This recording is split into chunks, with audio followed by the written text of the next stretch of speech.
Good morning to you. It is 5 o'clock, and I'm Joan Jones with your top stories.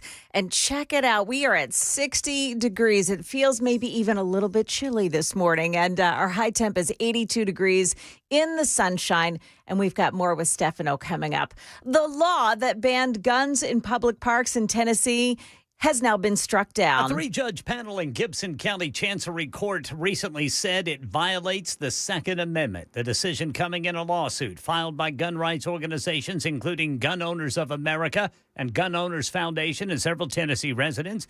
The ruling is statewide, meaning the previous ban on guns in public parks and the intent to go armed statute are no longer enforceable. Ken Weaver, WTN News. By the way, it remains unclear whether the state is going to appeal that lower court's decision. A family of 4 has lost their home in Spring Hill after a middle-of-the-night fire. Channel 4's Dryden Quigley. Once the mom and daughter were safe outside, the dad ran back into the burning house and managed to save his son. They all made it out, but the dad and son have burns, and they're all being treated for smoke inhalation at the hospital. And the volume of fire that we saw when we arrived here, with 60% of this house well involved, as it was working from my right to the left, it was a very dangerous situation. Those who live next door said they could see an orange glow coming from their windows. Now, neighbors are helping that family with food and clothing, and the cause of the fire is still undetermined. Market Numbers Report now brought to you by Beacon Capital Management, online at beaconcm.com. Stocks followed a big jump last week with a lackluster performance today. The Dow dropped 349 points, the S&P lost 28, the Nasdaq lost 47 points. Keurig Dr. Pepper says it will buy Peet's Coffee for $18 billion. And once that acquisition is complete, the company will split into two, one part that is all about coffee, and the other will focus on beverages, including Dr. Pepper, Canada Dry, 7-Up, and a variety of energy drinks. Elon Musk filed an antitrust lawsuit Monday accusing Apple and OpenAI of stifling competition and innovation. Musk says the iPhone maker and the ChatGPT maker are teaming up to favor their own products in iPhone's App Store rankings for top AI apps. Michelle Franzen, ABC News. And it looks like we could start off with some more losses on Wall Street this morning. The Dow futures are minus 69 right now. The Nasdaq futures minus 26. S&P futures, they're down 7 points. That's the latest news. We've got your traffic and weather just ahead. I'm Joan Jones, WTN News.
In Beech Grove this morning on 24 eastbound, it is closed between Beech Grove and highway exit 105. Long stretch there. It's closed off. I passed that on my way to work. It's been out there for hours this morning. A burned car is in the midst of that. So 24, if you're heading eastbound toward the Chattanooga area, it is closed off between Beech Grove and exit 105. Traffic every 10 minutes every morning on Super Talk 99.7 WTN.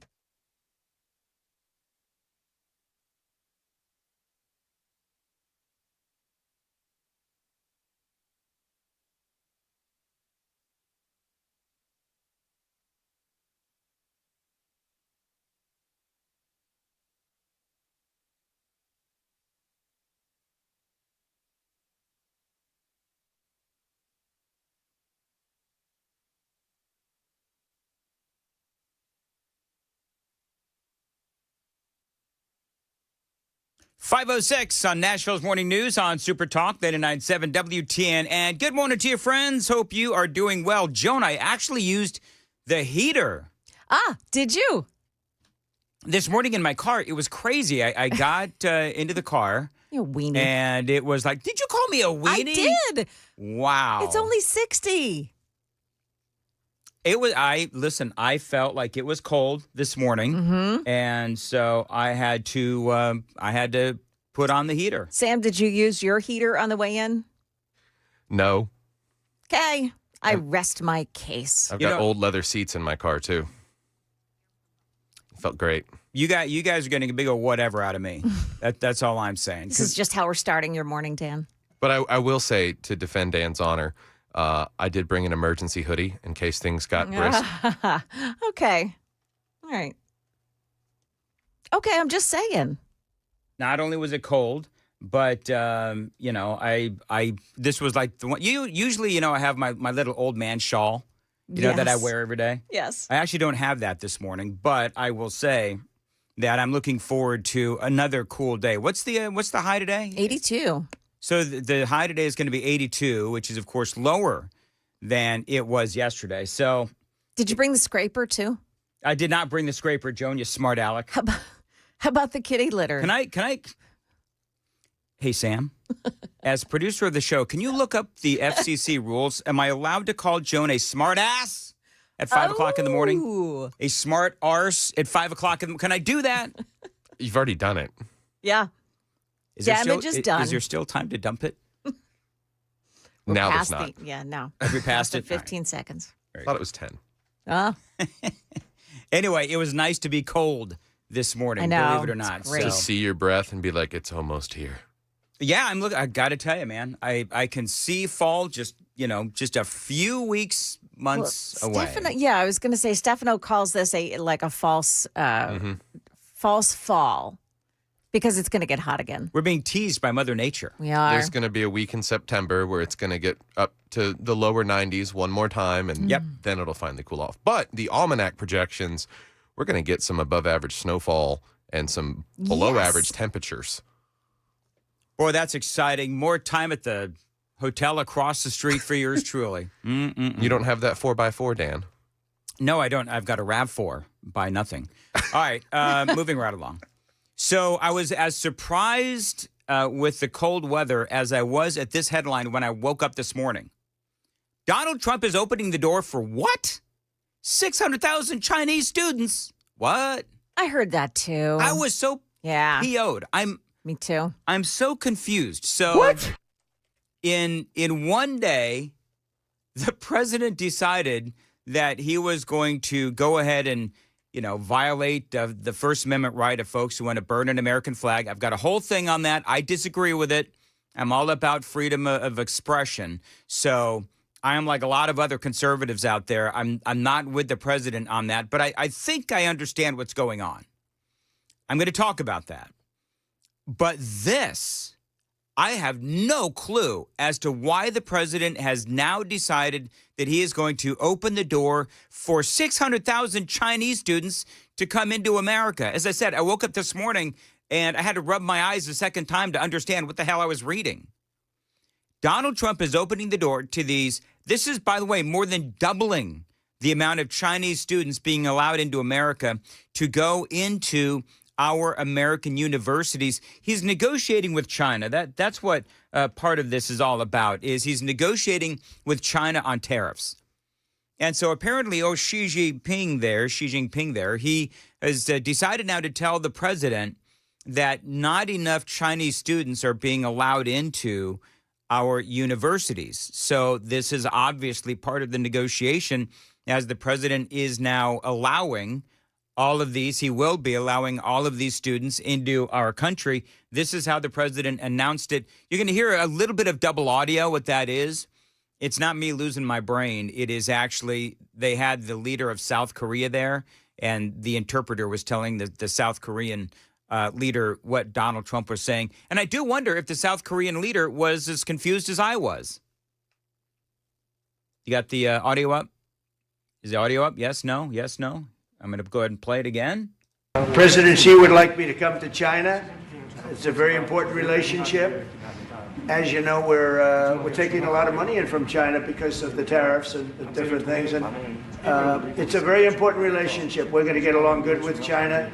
I hear so many stories about we're not going to allow their students. We're going to allow their students to come in. We're going to allow, it's very important, 600,000 students. It's very important. 600,000 students. Are you kidding me? But we're going to get along with China. But it's a different relationship that we have now with China. It's a much better relationship economically than it was before. With Biden, boy, what he allowed that, I mean, they just took him to the cleaners, you know? Well, I hate to break it to you, President Trump, but if you allow 600,000 Chinese students into our country, China is taking you to the cleaners.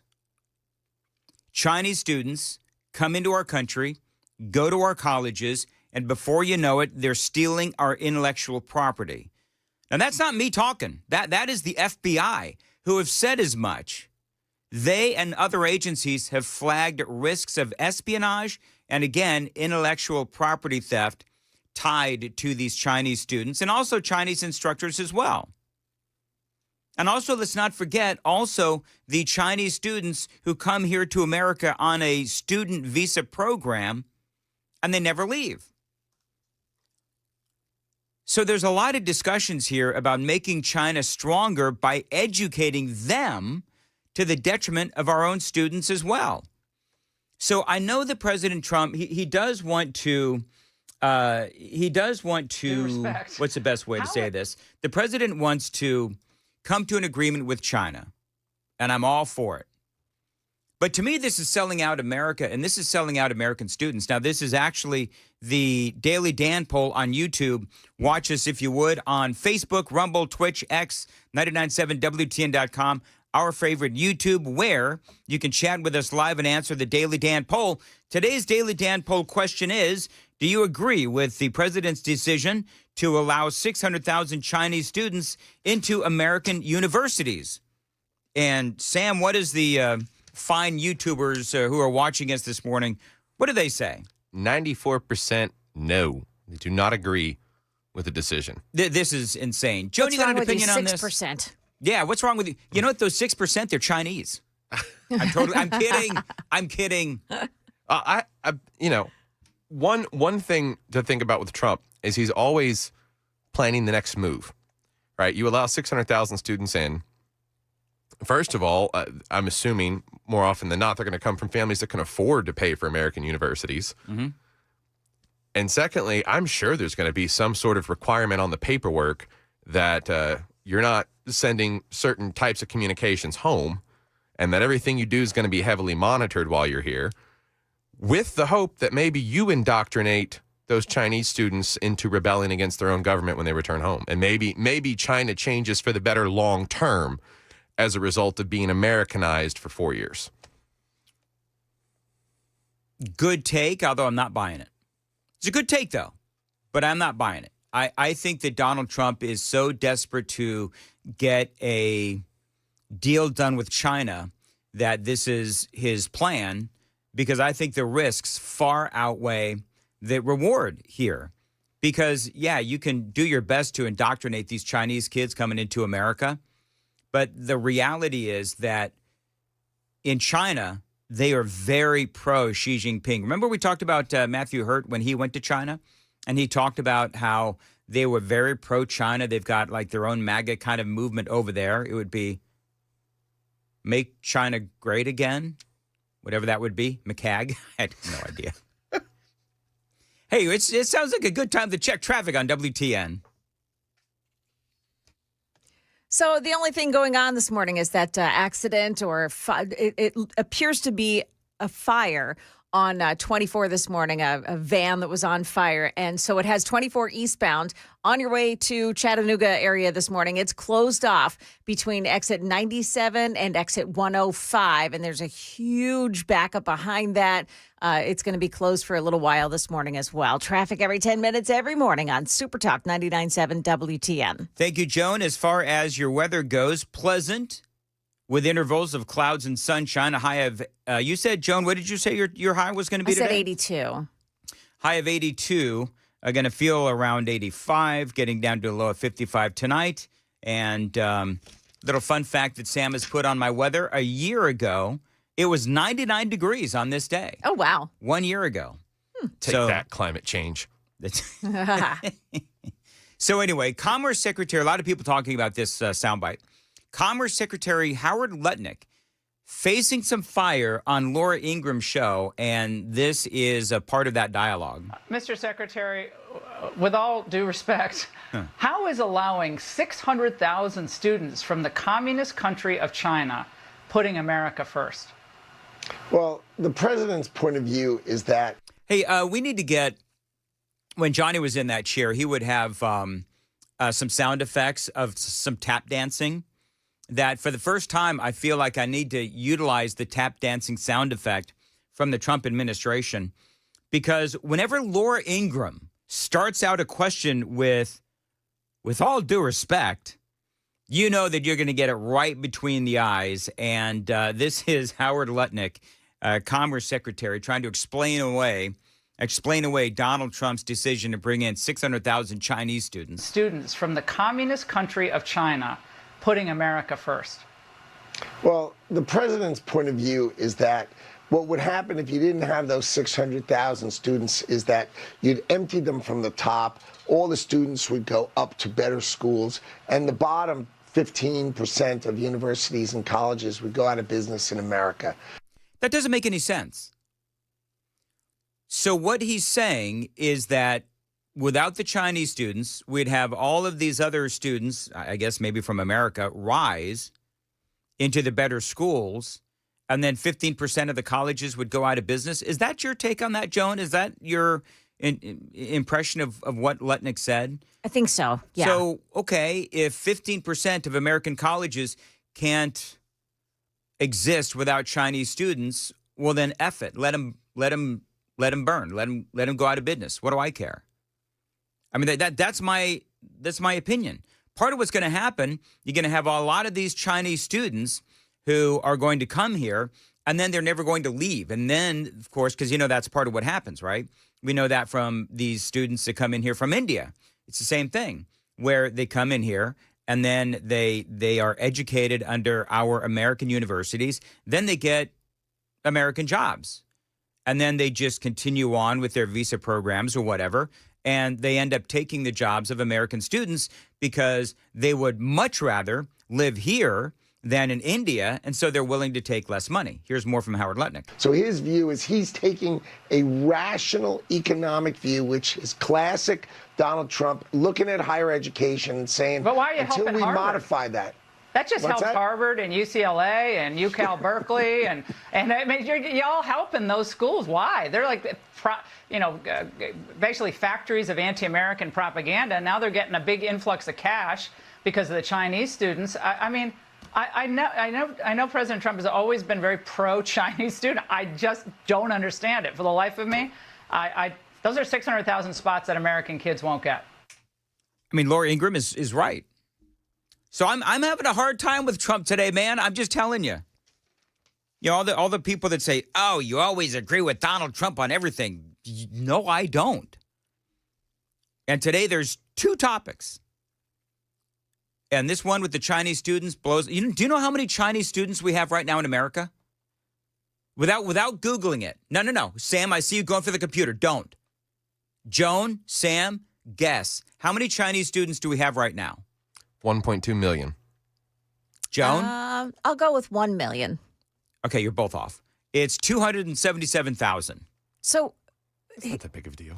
his plan is to allow even more. Right. So right Wow. now we have 277,000 Chinese students in America.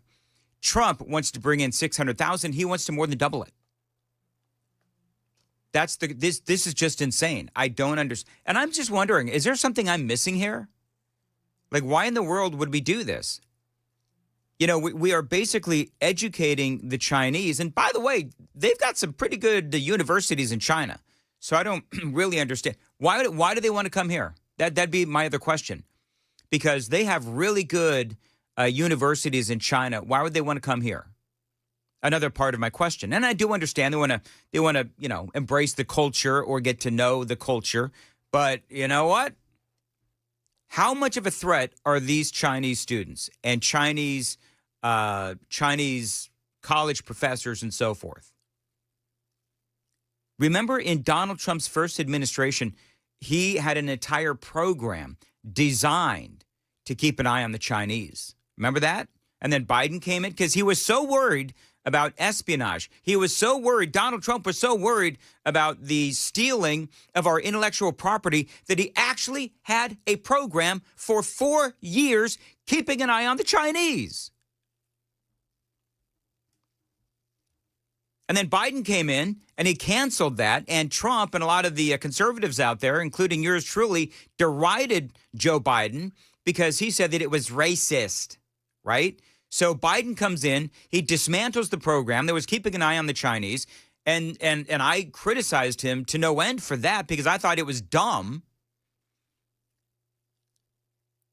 And then Donald Trump comes in here and brings in, more than double the amount of Chinese students we currently have. Are you kidding? So just as you wake up this morning to a screaming talk show host, and I'm sorry, but we are in the middle of dealing with all of these foreigners. And I know that sounds very rednecky, but whatever. I want you to think about it. We have illegal alien truck drivers killing Americans. We have companies firing Americans and importing foreign workers with the shady and corrupt H-1B visa program. We are still dealing with all of the illegal aliens thanks to Joe Biden's open border. Back in May, remember this, Marco Rubio was going to start revoking the visas of Chinese students, and now we have this. So, yeah, this does feel like a really, really sudden shift. And I, for one, am having a hard time dealing with it, to be perfectly honest with you. Linda McMahon, you remember the education secretary, she was on with Laura Ingraham. This was just a few months ago. And she said this. Why do we educate hundreds of thousands of Chinese students here in the United States taking slots that American students should have? Well, that is part of the agreements now, that we should have admissions based on merit and that there must be more balance so that it is America first. Well, this is not America first. It is not America first. By the way, we have video to all the audio that you're hearing this morning on the radio program. So if you want to watch us on YouTube and Facebook and all the other places you can. You can also listen, 99.7 on your FM dial, the WTN app. And as always, iHeartRadio as well. Super text line is open, 615-737-9986, 615-737-WWTN. So I am apoplectic over this. I don't know if you've noticed this morning, but this is something that the president, I think that he is, I'm going to be honest with you, I'm going to say that I believe that Donald Trump is betraying American students by doing what he is doing. I feel like this is a betrayal and such a huge reverse of spirit when it comes to how we deal with China. 5:25, Joan, I turned into screaming talk show host very early in the show this morning. Bet you don't need that heater now. Got yourself all worked up. I'm all worked up. That's all right. Yeah. All right, Joan, what's coming up? We'll tell you why a couple of eighth graders from Nashville were arrested yesterday. Also, Cracker Barrel's latest controversy. It has to do with those little peg games that are on the restaurant tables.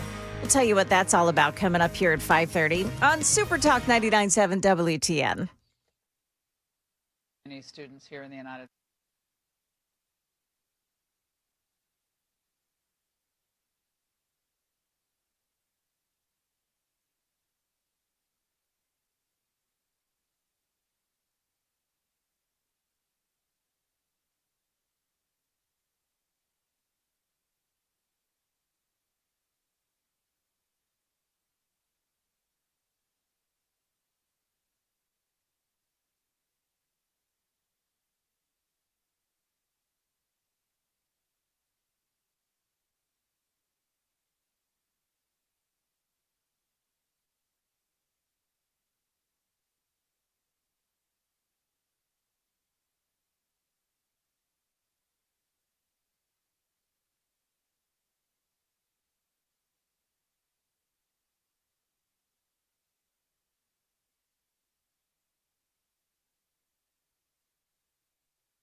Good morning. It's now 5:30, and I'm Joan Jones with your top stories. A Nashville 8th grader has been arrested for a picture that he sent to classmates on Sunday. That 13-year-old goes to school at Meigs Middle. That student then sent a text saying, quote, perfect for school shooters, along with that photo of the shotgun. He was arrested last night. Now, this is a reminder that these threats are taken very seriously, and police say you will be prosecuted if you make one. That's Channel 4's Lydia Fielder. Another 8th grader allegedly wrote in the same text thread that he would shoot another student's home and school up. And he posted it along with a photo of a handgun. Well, that second student also has been charged with making a threat of mass violence. 2 more suspects connected to a shooting in July have now been arrested. One of them arrested after a multi-vehicle crash on I-24 in Robertson County last night. The driver there, James Redmond, ran off into the woods, but a canine officer brought him down. The other suspect is a 24-year-old Keelan Williams. He was arrested along Rosa Parks Boulevard. Here's News 2's Elisheva Wimberly. Metro Police tell us both Raymond and the other suspect were wanted in connection with the July shooting on I-40 in Hermitage. The victim was at a sports bar when he found out someone was breaking into his car. He tried to chase the victims down and was shot on an interstate entrance ramp. Now, Metro Police arrested Hannah Craig and Jonathan Brewington for the shooting at the beginning of this month, and both are charged with criminal homicide. And there's a new controversy for Cracker Barrel. The restaurant chain has altered the language on the classic table peg games. So now instead of the language saying, leave 3, you're just plain dumb, leave 4 or more, and you're just plain ignoramos. Well, the board now says if you leave 3 or more, don't be embarrassed, try again. Oh, my God. Yeah, sorry. Are you kidding me? Nope. Got to whitewash it. Got to make everyone feel comfortable. What is wrong with them? Yeah. That's, Isn't that crazy? All right, we'll talk more a little bit about Cracker Barrel coming back. They also spelled embarrassed wrong. Are you kidding? No, they spelled it with only 1 R. Embarrassed has 2 R's. Wait, they did that on all the blocks? I think so. Now, this was the story out of Fox News. They had a photograph of the board, and it's spelled wrong on that particular board. Now, I doubt the chain made that big of a mistake. Can you imagine? Yeah. Like mass producing these blocks, and nobody picked up that they misspelled the word embarrassed. I can't imagine. That's embarrassing. Well, it is embarrassing. Yeah. I can't imagine they did that. Did they point out on Fox News that they misspelled it? They did. Yeah. All right, I got to Google this and find out more information because that is funny. It would be really cool if somebody, one of our texters or YouTube listeners, if they have been to Cracker Barrel and saw the same thing. Yeah, I would be because I'd be, and you know the funny thing is, mostly kids play with those stupid things, I know. right? Well, so I was like, Mommy, I do all did the they? time. Oh, you play with those too? I love those things. Yeah, Amy and Riker do it all the time. I don't have the patience for it. It's like Rubik's Cube. Yes. I never had the patience for that either. Anyway, moving on. All right, so that's it. That's the latest news. We've got your traffic and weather. Very nice weather just ahead. I'm Joan Jones, WTN News.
So the traffic center is telling us that 24 eastbound between Beach Grove, exit 97 and 105 is still closed off this morning. A super texter 0227 tells us that it's been reopened. Either way, there is just a huge backup behind that.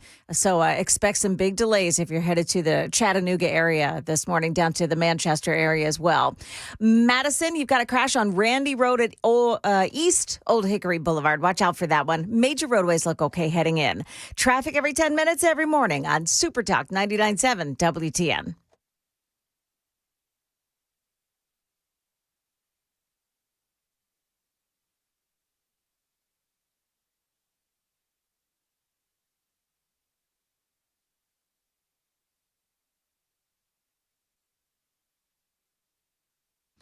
.538, Nashville's Morning News on Super Talk 99.7 WTN. Good morning to your friends. Hope you are doing well. So I tasked Sam, Joan, with finding out if Cracker Barrel actually misspelled embarrass on mass-produced boards, pegboards.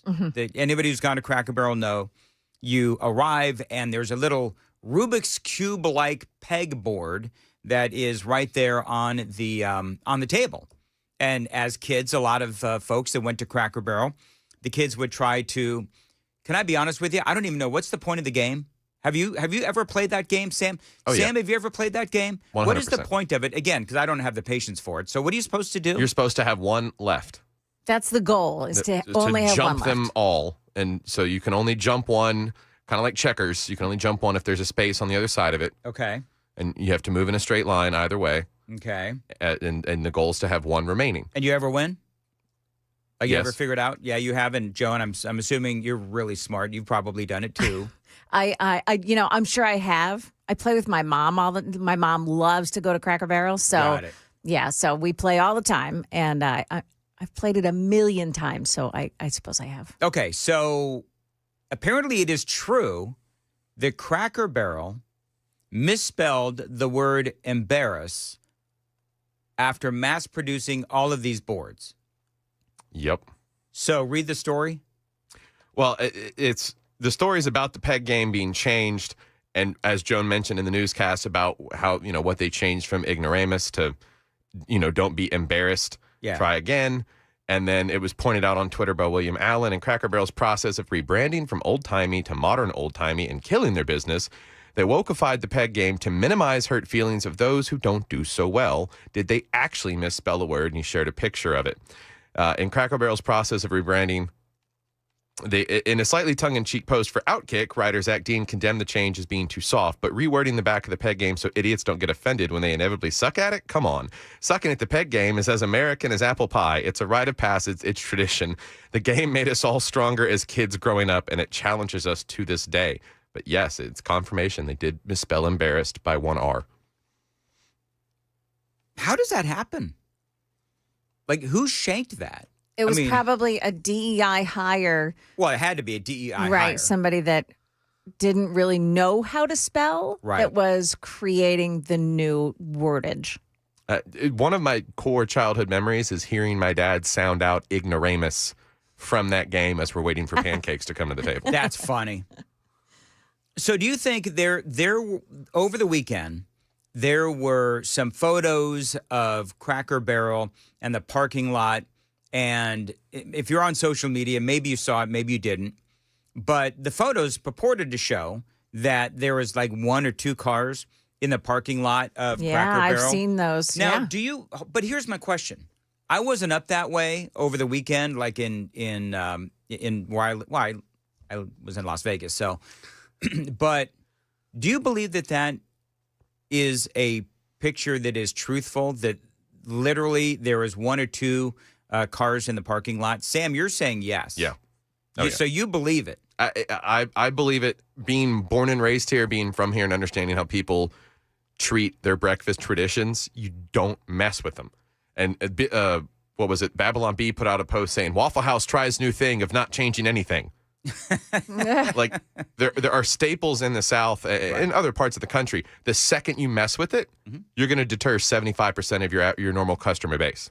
Joan, do you believe that those pictures were telling the truth about Cracker Barrel, about where there's like only 1 or 2 cars in the parking lot, because there was a lot of, additional context that was put in these photos where they said this is actually not true and whatever. Yeah, you know what? I do believe it, but there's a Cracker Barrel on my way home. Okay. So I'm going to stop today and take a picture of the parking lot. Do you know what, Joan? I'll do the same thing. Yeah. Okay, good. I go home, I'll go a different way, and I'll run by the Cracker Barrel. Yeah. And I'll take my own picture. Yep. This is an investigation. Yeah, I folks. genuinely want. You know what? We got like a bunch of people that listen to this show. Right. So Come if on. you I don't know why I don't think of this more often. So when you are driving around this morning between 5 and 9, do me a favor. This is kind of creepy in a way, but take a picture of the Cracker Barrel parking lot and send it near to you. us. And send it to us. Yeah. Text I'll it hit to Clarksville us. later when I go to class. 615-737-9986. If you are around a Cracker Barrel, take a photograph of the parking lot and let me know which Cracker Barrel it is. So Super Texter 2377 said, we were at Cracker Barrel and I noticed on our table someone had circled embarrassed and put an SP for spelling. If you leave I can't understand the rest of it. But anyway, somebody had noticed that it was spelled wrong and circled it and put an SP for spelling. That is so funny. And the word embarrass, which they should be embarrassed that they misspelled the word embarrass. And for all those years, correctly spelled on those triangles was ignoramus. Okay, the Murfreesboro Shelbyville, exit 231, 11 cars at 6 p.m. on Friday when it's usually... That's on usually like have a to 20, wait. 30 car lot. Yeah. Yeah. Amy and I were talking about Cracker Barrel the other day and how, though, on Saturday night, I don't know if I've ever been to Cracker Barrel for dinner. Like it's always a breakfast or like a brunch kind of a thing. Yeah. But anyway, we have this, and by the way, watch us on YouTube. We now are presenting the videos. And so this was on TikTok. It's like a fake Cracker Barrel commercial. Listen to this. At Cracker Barrel, we value diversity, equity, and inclusion. That's why we are going one step further to ruin our brand. We are investing millions of dollars into replacing all of brown pegs in the peg game to bright, colorful pegs. Also, we're changing the rules. The white pegs are not allowed to move or jump anymore, leaving the colored pegs to do whatever they want. We call it Down with the Cracker. It's about being fair in an unfair world. Are you down with the cracker? Oh, that's awesome. Yeah. I don't know. I'm very interested to see. And will you guys remind me, Sam and Joan, because, I don't remember anything. Will you remind me that I've asked people to take pictures of Cracker Barrel this morning? Okay. And so that you're not shocked when you have a whole bunch of Cracker Barrel parking lot photos flood the text line? Yeah. Somebody said Cracker Barrel doesn't open until 7. That's surprising to me. Is that true? Sam, I think it you know might what to vary do. by location. I find that very hard to believe.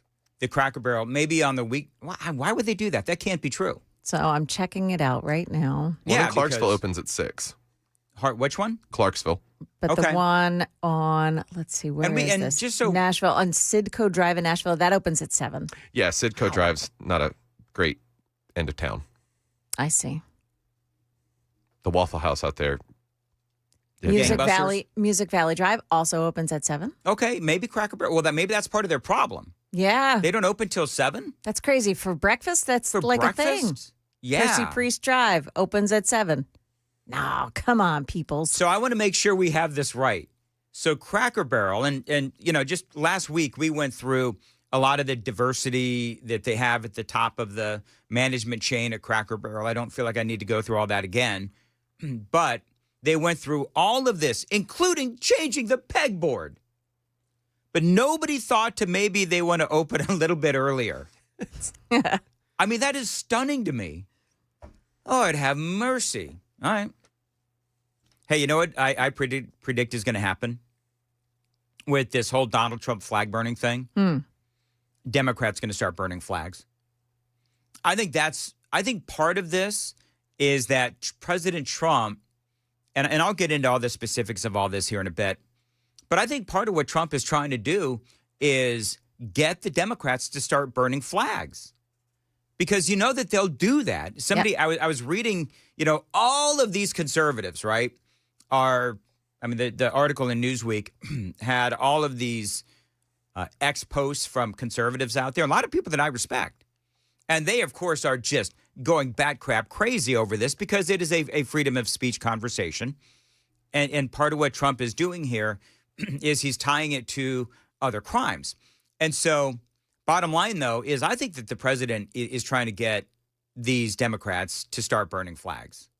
Because just like he was able to get the mayor of Chicago and the governor of Illinois to, start talking about how great things are in Illinois, in Chicago, and I've got more on this coming up in the 6 o'clock hour, but he's been able to get the Democrats to push back on more law enforcement in their state, which ultimately means, as I pointed out yesterday in a couple of different monologues, ultimately Donald Trump is trying to save black lives, and you have the mayors and the governors of these left-leaning cities who are pushing back on Donald Trump saving lives.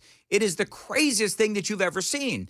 And so I think this is part of an effort by Donald Trump. In fact, one conservative actually said, I predict a lot more flag burning across America in the next, several months. And I think that's what's going to happen, too. Democrats are going to start because they can't control themselves. They just can't help it. Nancy Pelosi, Chuck Schumer, Adam Schiff, I could just see it now. They're going to be burning American flags in front of the Capitol. Because they have to do whatever the exact opposite of Donald Trump does. So, and we already had overnight, there was a flag burning in front of the White House. I mean, obviously beyond the fence and all that kind of stuff. But that is what we saw overnight almost immediately as President Trump is signing this executive order. So, I disagree with the burning of the flag. I accept the Supreme Court's ruling back in, it was like the 80s out of Texas, I think, wasn't it? And so, and within the order, and I don't have time to get into all of the nano details on this, but within the order, the president actually acknowledges the Supreme Court ruling from way back out of Texas in the 1980s.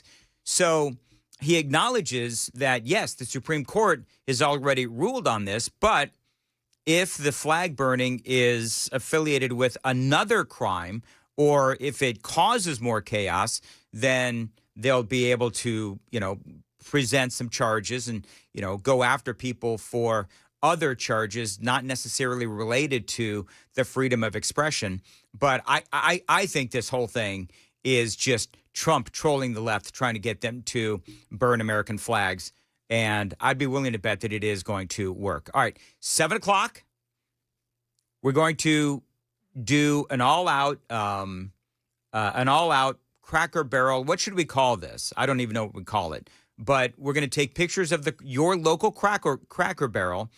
And we want to know, number one, which Cracker Barrel it is. And number two, how is this compared to how it usually is, right? Because somebody could take a picture of a parking lot and there's 10 cars in a parking lot. And that doesn't look like a lot to us if it's a Cracker Barrel with, I don't know, how many average tables does your Cracker Barrel have? Any idea? 100 tables maybe? I don't think 100. Yeah, probably close to, I don't know. Probably close to 30 or 40 tables. Yeah. Really? Yeah. 30, 40. Because there's the 2-person, 4-person, and then there's a couple 6 tops in there. So, All right. Somebody in Super Talk, Super Text Nation has to know, or you could Google it, maybe Grok it. How many average tables are in the average Cracker Barrel? Because it can't be. It's got to be more than 30. Maybe 50. Maybe about 50.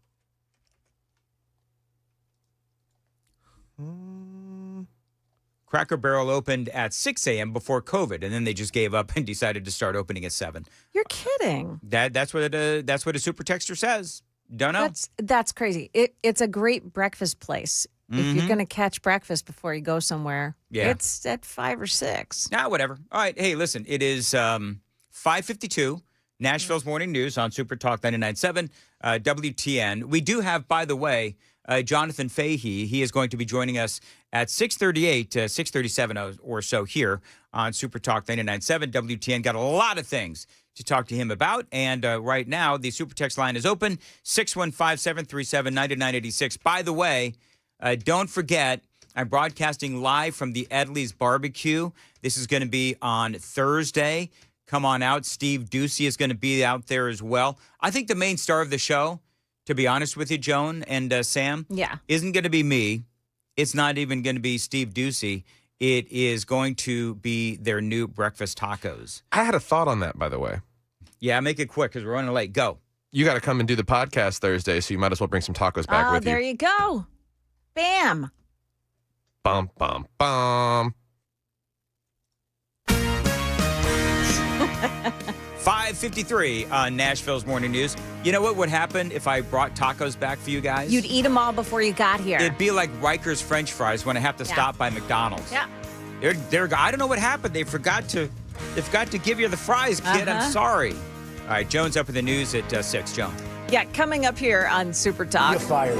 President Trump fires a Federal Reserve governor. Also, a couple of Tennessee gun laws struck down. We've got all that coming up here at 6 o'clock. I don't know what happened to my music on Super Talk 99.7 WTN.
5:58, Nashville's Morning News on Super Talk 99.7 WTN. Appreciate you listening. Where are we going today? I got a lot of stuff today, Joan. I know. It seems like it's still a waterfall of stories and things that you can cover every single day. It is. You know who Lisa Cook is? I do. Most people, before this morning, didn't know who Lisa Cook was. But she is on the Federal Reserve, and Donald Trump is trying to fire her. And I love that he fired her via X. Like he tweeted out, he posted the termination. Now, the reason why President Trump is trying to fire this woman, Lisa Cook, off of the Federal Reserve is because of mortgage fraud, or at least that is the accusation. Everybody's calling this unprecedented. She is a black female, which means, of course, the left is all up in arms. We'll talk about what the president is trying to do with this situation. And we'll also talk about, again, flag burning and whether or not the president did the right thing and this executive order in trying to ban flag burning. There's a lot of nuance to this conversation. You've got a lot of conservatives that are up in arms. I truly do believe that what President Trump is trying to do is just get these jackholes on the left to start burning flags, because I believe that that would have an impact on the midterm elections. So miss a little, you miss a lot. It is Nashville's Morning News. It is 6 o'clock. Super Talk 99.7 WTN.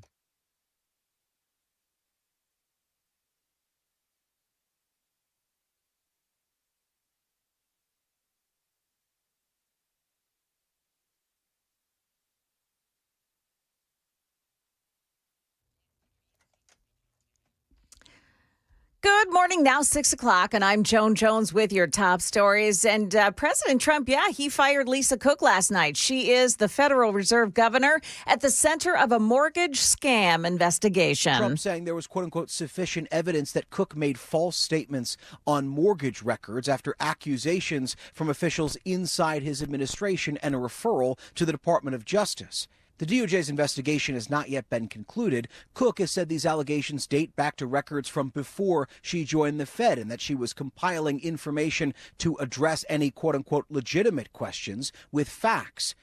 She could still challenge the firing in court.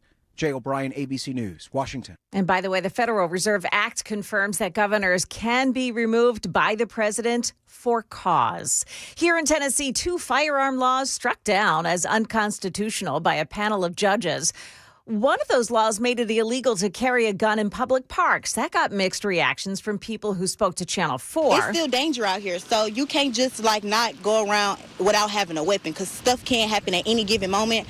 But at a park or small events like that, I think guns should not be allowed at all. I see no problem with you being able to protect and defend your family, your property, your space. Now, the other law that was struck down is one that makes it illegal to carry a weapon with the intent to use it for self-defense or to threaten others, even if the weapon is carried legally. The state has 30 days to appeal these court rulings. In Perry County, a 17-year-old high school senior died in a car crash early Sunday morning. Everett Bates' mother tells Channel 4 that the crash occurred when he was on his way to pick up his girlfriend for church. Every single thing that he did to the extreme. And even when we begged him not to, we were terrified, at the same time as encouraging and wanting him to do those things that he wanted to do. But we never imagined that on his drive to church, that would be it. A balloon release held at Lewis County High School last night in Everett's memory. More trouble for Jermaine Matthews. He's the man the prosecutors describe as the one who started the viral beatdown in Cincinnati last month.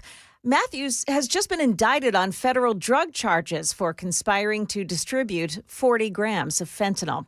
Market numbers brought to you by Beacon Capital Management, online at beaconcm.com. And it looks like we'll have a negative start in the market this morning with the Dow futures down 60, NASDAQ futures falling 5, S&P futures, they're down 3.5. That's the latest news. We've got your traffic and weather just ahead. I'm Joan Jones, WTN News.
Okay, so the traffic center, despite some others telling us that it is open on 24 right now, eastbound side at Beach Grove, we have the traffic center telling us that it's still closed down. So it says that it's closed. The exit 97 through exit 105.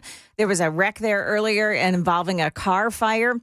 We'll keep checking that out this morning. In Madison, you've got a crash on Briley Parkway southbound past Gallatin Pike exit 14.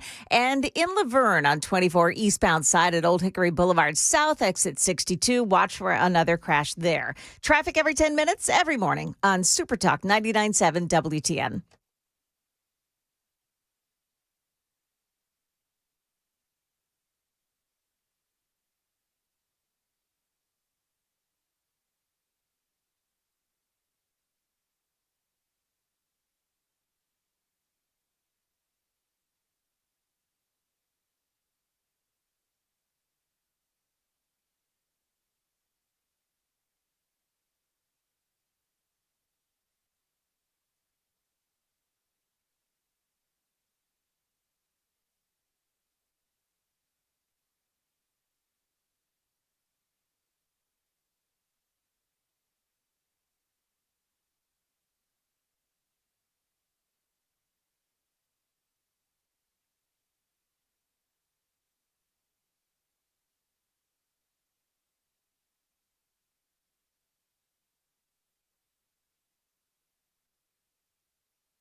.606 on Nashville's Morning News on Super Talk 99.7 WTN. I very much appreciate you listening on this Tuesday morning.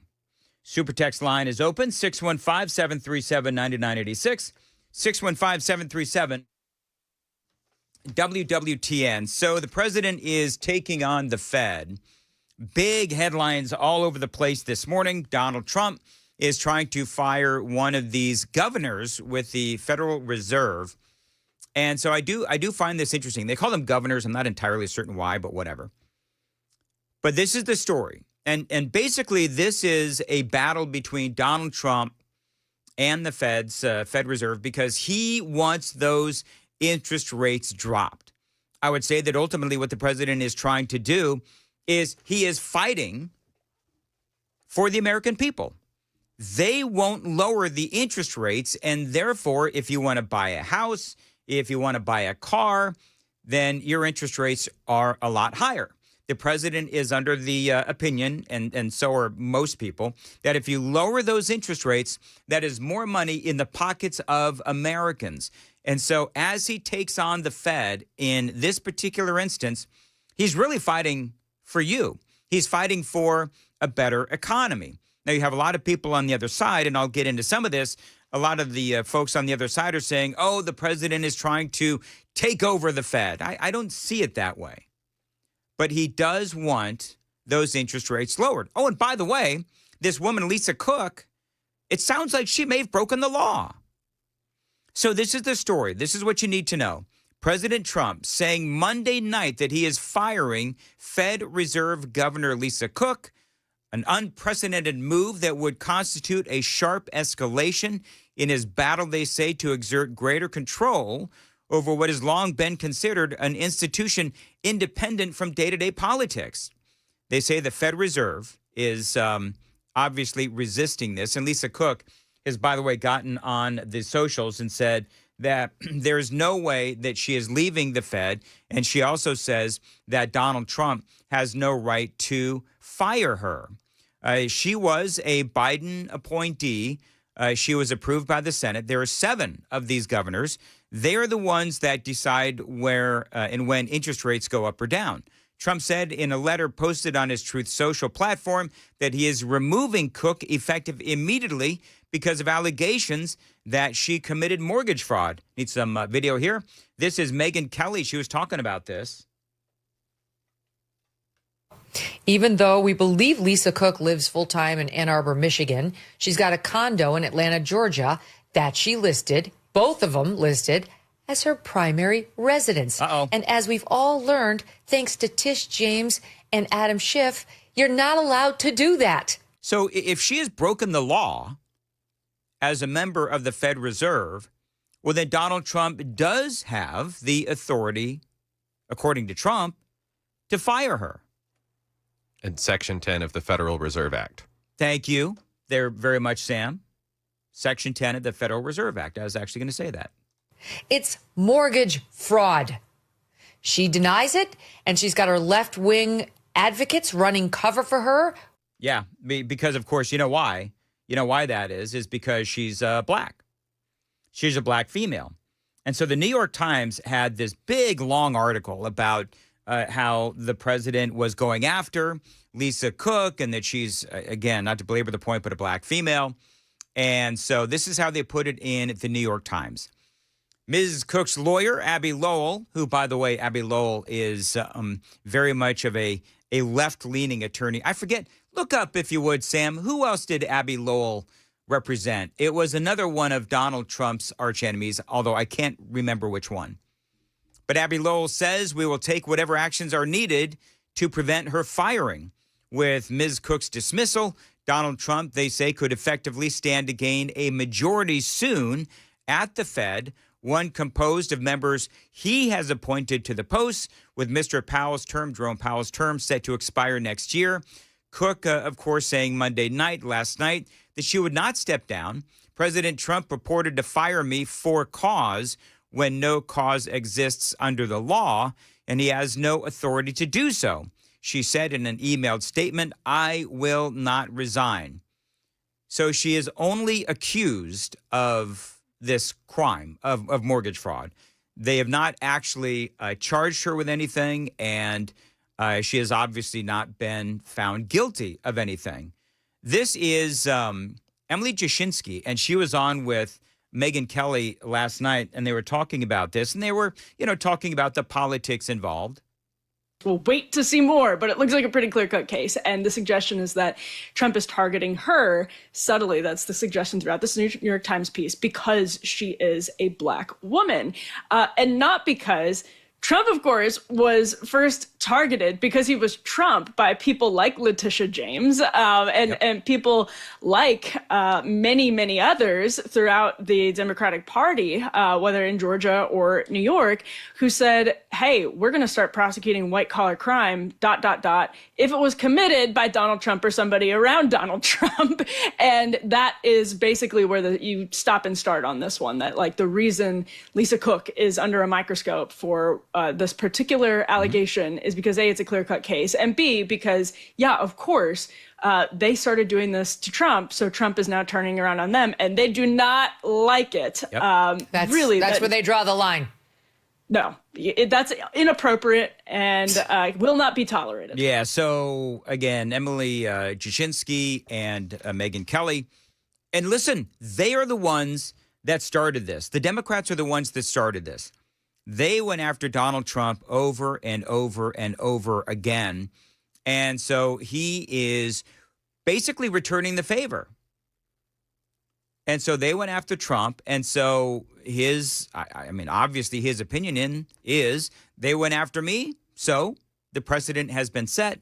I'm going to go after them. And by the way, if she truly did commit mortgage fraud, and you just heard Megyn Kelly talk about that, if Lisa Cook actually did commit mortgage fraud, then he has every right in the world to fire her. So what they ultimately need to do is they need to actually prove that she did commit this crime. And if she did, then out she goes. Now, Bill Pulte, a Trump appointee to the agency that regulates mortgage giants Fannie Mae and Freddie Mac, made the accusations last week. Pulte alleged that Cook had claimed 2 primary residences, as you just heard from Megyn Kelly, Ann Arbor, Michigan, and Atlanta, GA, in 2021 to get better mortgage terms. Mortgage rates are often higher on second homes or those purchased to rent.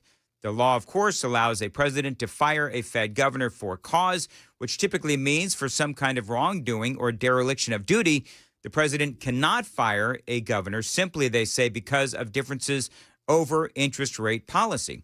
Well, no, but that's not why he would be firing her. He would be firing her because she committed a crime. They are saying this is uncharted territory. A president has never tried to fire a Fed governor before. While presidents, they say, have clashed with Fed chairs, no president has sought to fire a Fed governor. Well, maybe that's because we haven't seen before where a Fed governor was caught committing mortgage fraud. So I think that's a pretty big deal. We've got more on this. We will actually hear from Bill Pulte, as a matter of fact, in an interview that he did the other night. It is 6:15. Time to check the roads on WTN.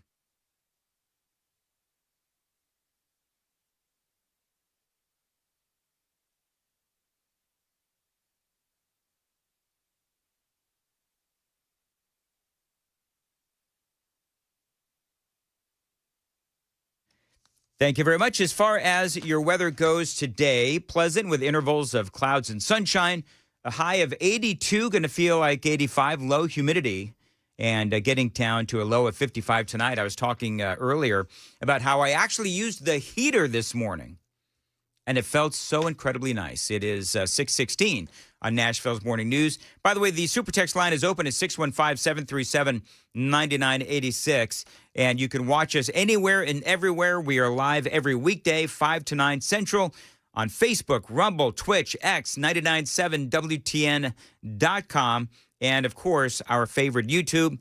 The Daily Dan poll is up. It's a good one today and very topical. Do you agree with the president's decision to allow 600,000 Chinese students into American universities? We went into great detail on that in the 5 o'clock hour. If I don't get back to that and you are watching, you just picked up the show here in the last few minutes, maybe at the beginning of the 6, listen, you can always go back and watch the 5 anytime. We podcast everything as well. So on this show, there is no warm-up hour. Other shows that do morning drive, yeah, they do. They may have a warm-up hour. Not this one. We get right down to business. So if you want to check it out, you absolutely should later on in the day. Bill Pulte is President Trump's director of the Federal Housing Finance Agency, and from Pulte Homes, I think. And he is the one who has discovered all of this. And he was on with Laura Ingraham. They were talking about this, and he says, yeah, there is no ifs, ands, or buts about this. Lisa Cook, he says, did commit mortgage fraud, and she deserves to be fired. Very big problem. She has a situation where she claimed primary residency on a condo that she bought in Atlanta. I mean, this is supposed to be somebody who's entrusted with the public good, who's supposed to be looking after interest rates. And I believe it's blatant and massive mortgage fraud. I believe that there will be a criminal investigation. I'll leave that to the DOJ whether they do that or not.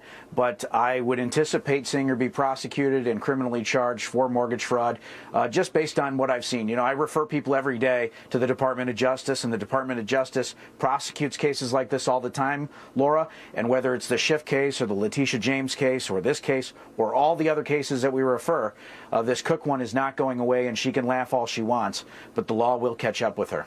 I think this lady is a professional liar. She shouldn't be at the Federal Reserve. She's going to resign, in my view, and if she doesn't resign, I do believe that the president has cause to fire her, and that will be up to the president whether he decides to do that or not. So there you go. Bill Pulte on with Laura Ingraham. And clearly, they wouldn't bring this if they didn't think that they had her dead to rights. New York Times talks about how this is political retribution against his enemies, of course, because that's what the New York Times does. By focusing on Ms. Cook's mortgages in particular, Mr. Pulte's tactics, you just heard him, fit an emerging pattern of political retribution. It's what they say, an emerging pattern of political retribution. Both he and Donald Trump have trotted out similar allegations of fraud against the president's perceived enemies.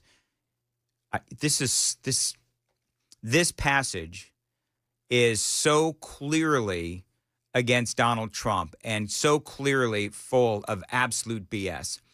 So I love how they say that Pulte and Trump have trotted out similar allegations of fraud against the president's perceived enemies. Oh, no.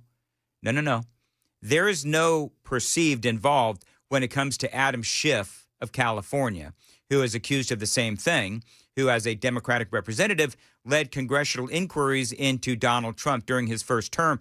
This is the New York Times, and I'm trying not to just go bat crap crazy on them right now, but Adam Schiff openly lied. He was censured by Congress for openly lying about Donald Trump and his supposed involvement with Russian collusion.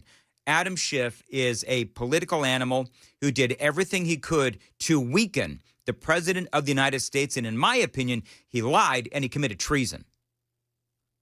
Because I think there is absolutely something to be said for making our enemies stronger by weakening our president. And I think that's what Adam Schiff did. They also talk about Letitia James, the New York State Attorney General, who won a civil fraud trial against Donald Trump before he returned to office the second time, which, by the way, they failed to point out, but that financial judgment was just tossed out by an appeals court. Now, whether or not this is retribution, well, did they or did they not do the crime? That is the question, right? But remember, the Democrats are the ones that have set this bar. They are the ones that did this. They set that precedent of going after their political enemies. Roger Stone, Steve Bannon. So as far as I'm concerned, two can play that game. And it is clear that that is what Donald Trump is doing, is saying, listen, are we going to go after the lawbreakers or are we not? That is the question. It is 6:22 on Nashville's Morning News on Super Talk 99.7 WTN. Got a lot going on. Kilmar Abrego Garcia, we have an update on that as we talk to Jonathan Fahey. That is coming up right after the news at 6 o'clock right here on Super Talk 99.7 WTN after the news at 6:30. And right now, Joan Jones is preparing for the newscast at 6:30. And Joan, I know the pressure's on. The pressure is on, Dan. I don't know if I can take it. I know you can because, Joan, yeah, you're a professional. Oh, so I've heard. Okay, well, here's what we've got. There is a new angle that's being launched in Congress to get to the bottom of the Jeffrey Epstein case. Also, liberals upset with the Trump administration apparently have been getting out of the country. We've got that proof coming up here at 6:30 on Super Talk 99.7 WTN.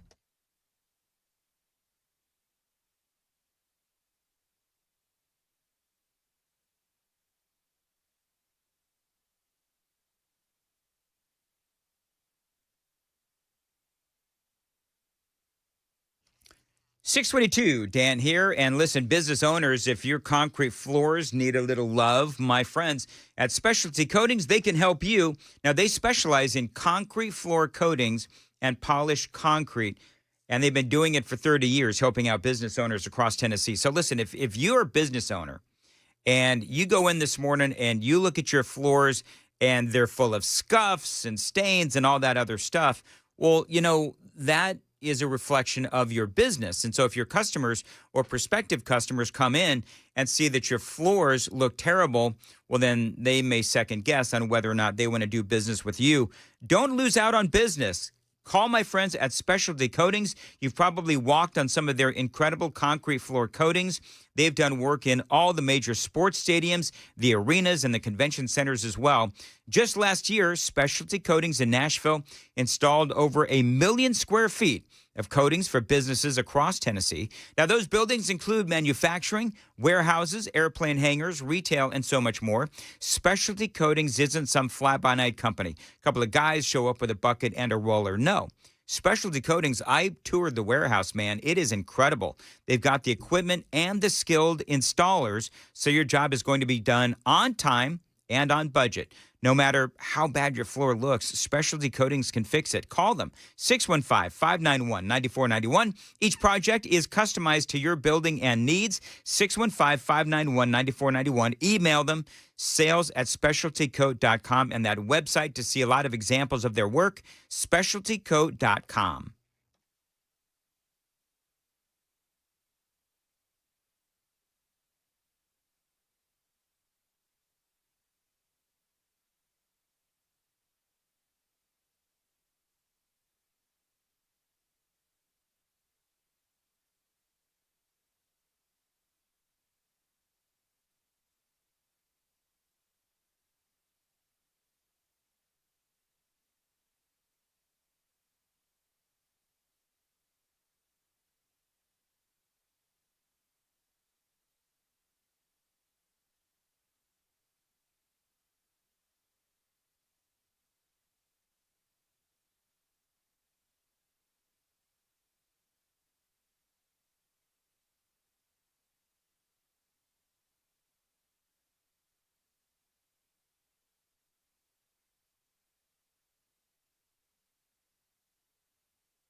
It's Mount Juliet, not Mount Juliet. 627. Now, I live there. I know this. Is that true? It's Mount Juliet, not Mount Juliet. It's Mount Juliet. Okay. How do you know when the voiceover guy, and we love our friends at the Good Feet store, Isn't from this area. how do you know when the voiceover guy Oh, yeah. is some dude in Chicago or something, right? Anyway, Dan Mand is here for the Charlie Daniels Journey Home Project. They know how to say Mount Juliet. This is an incredible charity that does help and support our veterans as they transition back to civilian life after time at war. Now, you know the story. I've been endorsing these folks for years. I love this charity. Always loved Charlie Daniels. You know, Charlie Daniels himself started the organization years ago, and it continues to do amazing work to this day as the need for veterans support grows. Now, I want you to mark down this date, Thursday, September 11th. Matt Murphy and I will both be attending their annual Patriot Awards dinner, full of incredible camaraderie, stories, and appreciation for everything our military heroes have done for our country. Tickets are available. What can we do to give back? Now, tickets are available for this incredible annual event at the City Winery. Trace Atkins is going to be there and performing as well. The Charlie Daniels Journey Home Project can always use your help. Donations you can donate by going to their website, charliedanielsproject.org. Please give today. The Charlie Daniels Journey Home Project helps veterans as they return home from war, as they transition back to civilian life.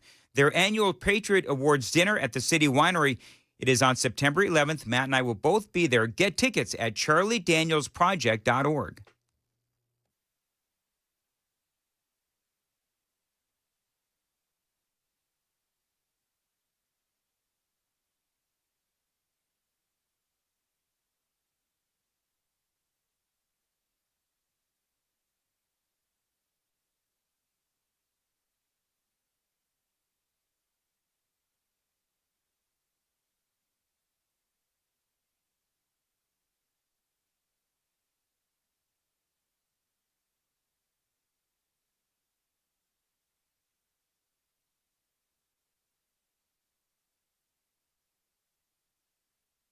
.629, Nashville's Morning News on Super Talk 99.7. So some weirdness is going on just very quickly in Joan's studio. Yeah. We've always said this place is haunted, right? So, Joan, you came in and the lights were not working. Right. And now they've just popped on? I looked because I started to type out a note to the engineering team to tell them exactly what was going on. And I looked up and I was like, hey, wait a minute. The lights are on. Like, that's crazy because they weren't working earlier. I've never known our engineering staff to work that fast. Yeah, and remotely like that. And remotely as well. Yeah. So I don't know. Maybe it's the ghost that is inhabiting this building. I don't know. Yeah. But the good news is that you can now see. So Joan Jones with the news right now on WTN.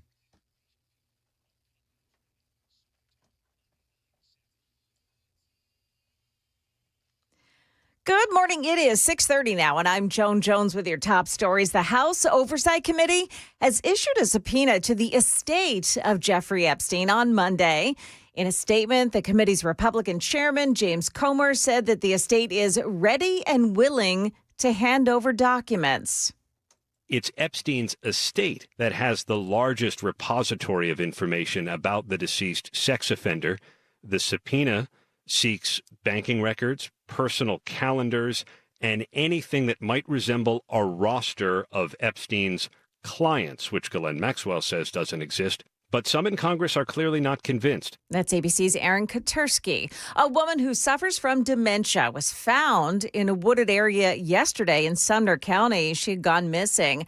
News 2's Nikel Smith tells us that police called for an assist from the drone team. Westmoreland Police Department started searching for the woman around 10:30 Monday morning. Officers called in Sumner County EMA teams who launched 2 drones. The woman was found in a wooded area on Bledsoe Street near Harrison Lane. And she was checked out at the hospital. She is okay. Sumner County EMA said those drones have helped to find 18 people since launching the program. Looks like some of those threats that liberals have made about moving out of the country when Donald Trump was elected president president. It wasn't just talk. Canada's Immigration and Refugee Board says that there has been a spike in Americans moving to Canada, with 245 refugee claims so far this year. But that's more than all of 2024, according to Reuters, which also said that the data doesn't specify the reasons that Americans are seeking status. Many reports, however, suggest political disagreements with the Trump administration. That is the latest news. We've got your traffic and weather next. I'm Joan Jones, WTN News. Dan Mandis here, 632 on Nashville's Morning News on Super Talk 99.7. Brentwood Jewelry, the official jeweler of the Mandis house. Now, if you've got a special occasion coming up and you need a special gift, Brentwood Jewelry is your place to go. Now, for the lady in your life, necklaces, bracelets, rings, and earrings. For the guys, money clips and cufflinks. And they've also got watches for everyone and every budget. One of the things that I love about Brentwood Jewelry, we've looked at doing this with some of my mom's jewelry, is if you've got a family heirloom, maybe an old watch that needs repair, maybe a ring that needs to be reset, Brentwood Jewelry can do that for you as well. They've got great merchandise, terrific prices for every budget.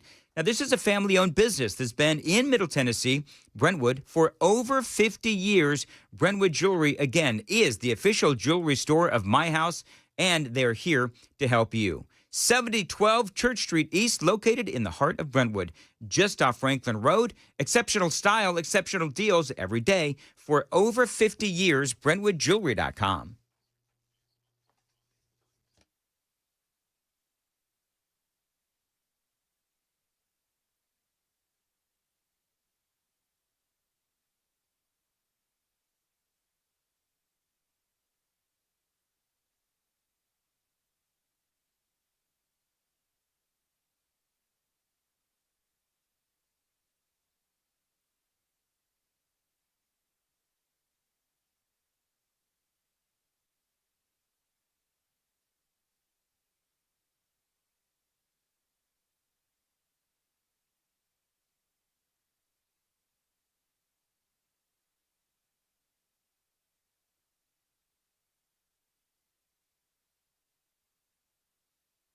Dan Mandis here for Busy Bee Plumbing, Heating, and Cooling. Of course, it is back to school time, and that means that Busy Bee is bringing the buzz with huge savings and sweet giveaways. Now, if you've got septic issues, right now is the time to get it fixed.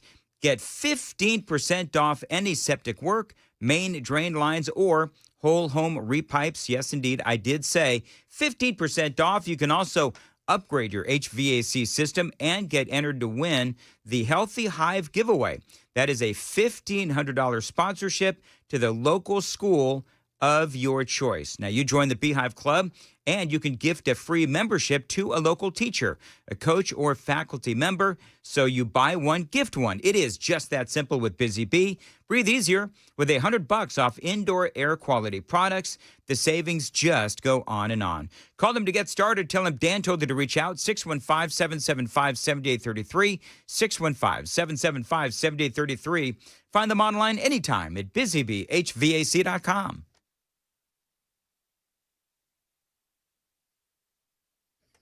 Well, it looks like we have an accident in Laverne this morning. Couple of accidents, actually. Westbound 24 at Waldron Road, and then another one before Old Hickory Boulevard South.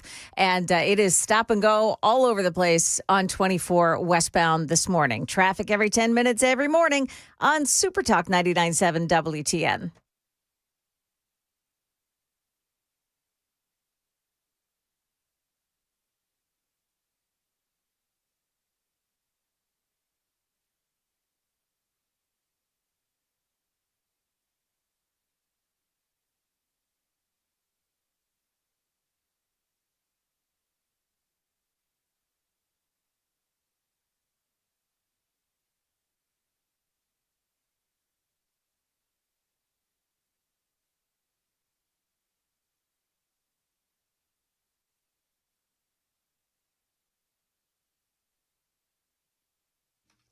.636, Nashville's Morning News on Super Talk 99.7 WTN. And good morning to your friends. Hope you are doing well. Listen, so, Joan, we got to remind people, and then I'm going to get to Jonathan Fahey, but we got to remind people their assignment this morning, because there's nothing more that people love than getting homework first thing in the morning. Of course, and especially from us.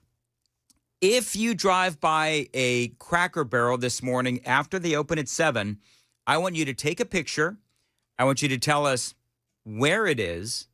And I want you to tell us if this is the usual crowd that you see, or is it not as many customers as usual?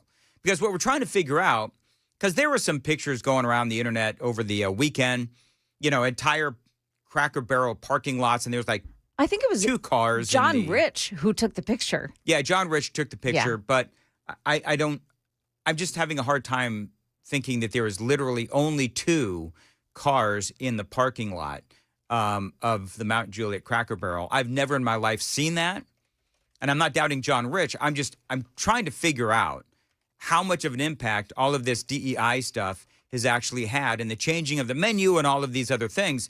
I'm trying to figure out the impact that it has. Cracker Barrel, of course, is a breakfast place.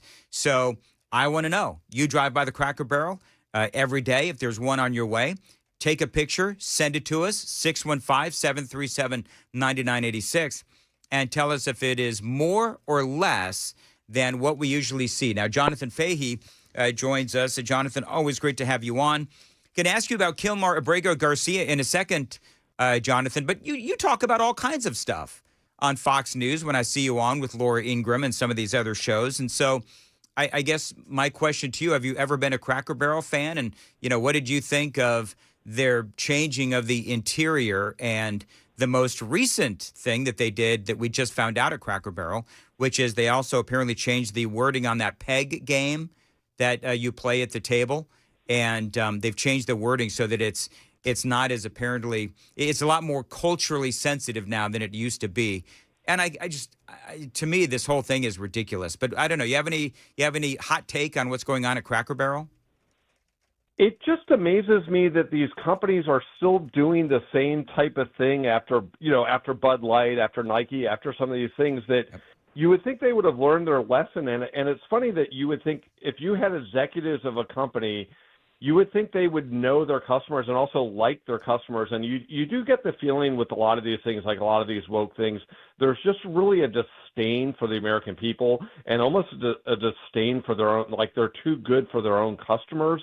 And, it's not going to end well. I mean, they may correct the ship, but I bet you heads will roll because they're going to keep losing stock prices because now people aren't going, I think a lot on principle aren't going to be going to Cracker Barrel, at least in the short term. Yeah, I think that you hit the nail on the head, which is the fact that on principle, they've decided to do this. And, with Cracker Barrel, it's, comfort food. And the environment is also comforting, if you will. At least it used to be. And now it just is, and I've said this many times now, but, it looks like a Denny's. It looks like an IHOP. It looks like any other breakfast place. And I do believe that even though Cracker Barrel is trying to sort of, laugh this off and blow off the outrage, I'm with you, Jonathan. I don't believe that it is going to end well. Now, Kilmar Abrego Garcia. The headline, Kilmar Abrego Garcia detained by ICE just days after the release, after his release here in Tennessee. But a judge has now said that he cannot be removed. He cannot be deported. Can you help walk me through this? Like, it is so frustrating that we keep seeing these judges swoop in and try to protect people like Kilmar Abrego Garcia. Yeah, it does seem like a big role of our federal judiciary. At least the leftist judges seem to be keeping illegal aliens and Abrego Garcia in the country for some reason.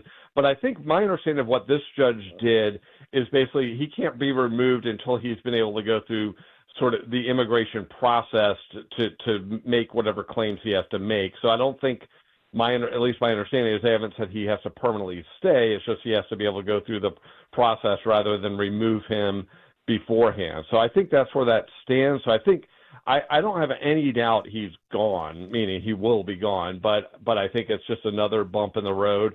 And it's also just, everyone knows what's going on here. None of these groups care about Abrego Garcia, and I'm glad they don't, but they just wanted to, put a wrench in any deportation whatsoever because, as we've talked about so many times, the Democrats' goal is simply to have as many illegal aliens as possible in the country because they think it helps them electorally.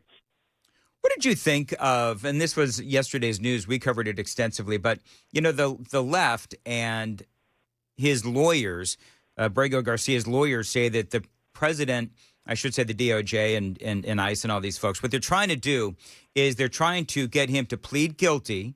And if he pleads guilty, then he'll spend some time in prison, but then he'll ultimately be deported to Costa Rica. If he doesn't plead guilty, if he does not play ball with the administration, and he goes to trial and he ultimately is found guilty, then they'll deport him to Uganda.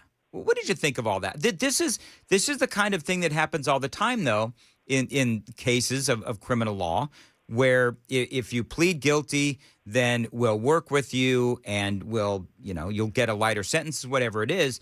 But if you don't and you're found guilty in a court of law, well, then it's going to be a lot tougher on you. Isn't this kind of business as usual in these kinds of cases, in all kinds of cases? Yeah, as a general matter, I mean, the specifics of, Costa Rica versus Uganda is a unique feature, but you're absolutely right that people are incentivized to plead guilty, which is a good thing. You want people to accept responsibility, also, lessen the risk of the government and things like that. So, yeah, it's not an unusual thing, and he is being given good options. So that's the funny part about it. It's like take the Costa Rica window. Come on, man, they've got beaches and stuff. Yeah, hey, and you wonder what kind of advice this guy is getting, because you almost think the lawyers might be driving a train here, because, if any of us put ourselves in this situation, like, hey, I have a bunch of bad choices, but one of them ends in Costa Rica and one of them ends in Uganda, I think you go with Costa Rica. So you do wonder what kind of advice he's getting, because is he just, people are treating him as a cause versus an individual, which isn't what you're supposed to be doing. No, I think that is exactly, though, what they are doing, because if he pleads down, then, it's an admission of guilt. And if he admits to guilt, well, then all those Democrats and all the media, all these people are going to have to accept the fact that they were wrong in how they categorized or characterized this guy as just simply a Maryland man. So I think that they've got a lot invested in their credibility if he ends up pleading guilty.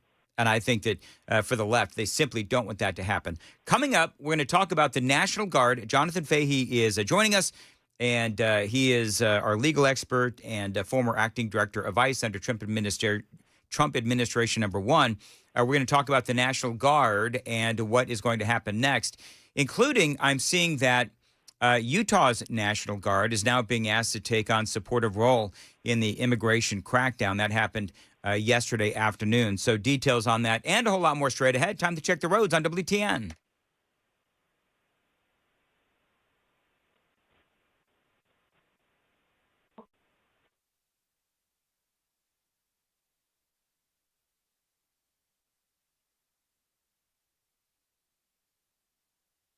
As far as your weather goes, pleasant intervals of cloud and sunshine, a high of 82 today.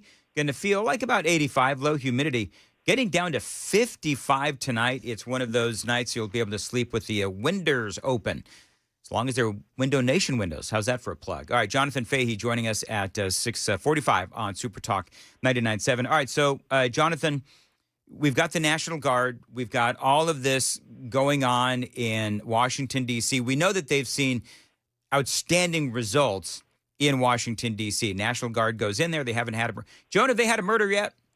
Not that I know of. All right, so no murders yet. Mm-mm. We're now on this what, like 13. 13 days without a murder in Washington, D.C. So now you've got, the governor of Illinois, J.D. Pritzker, and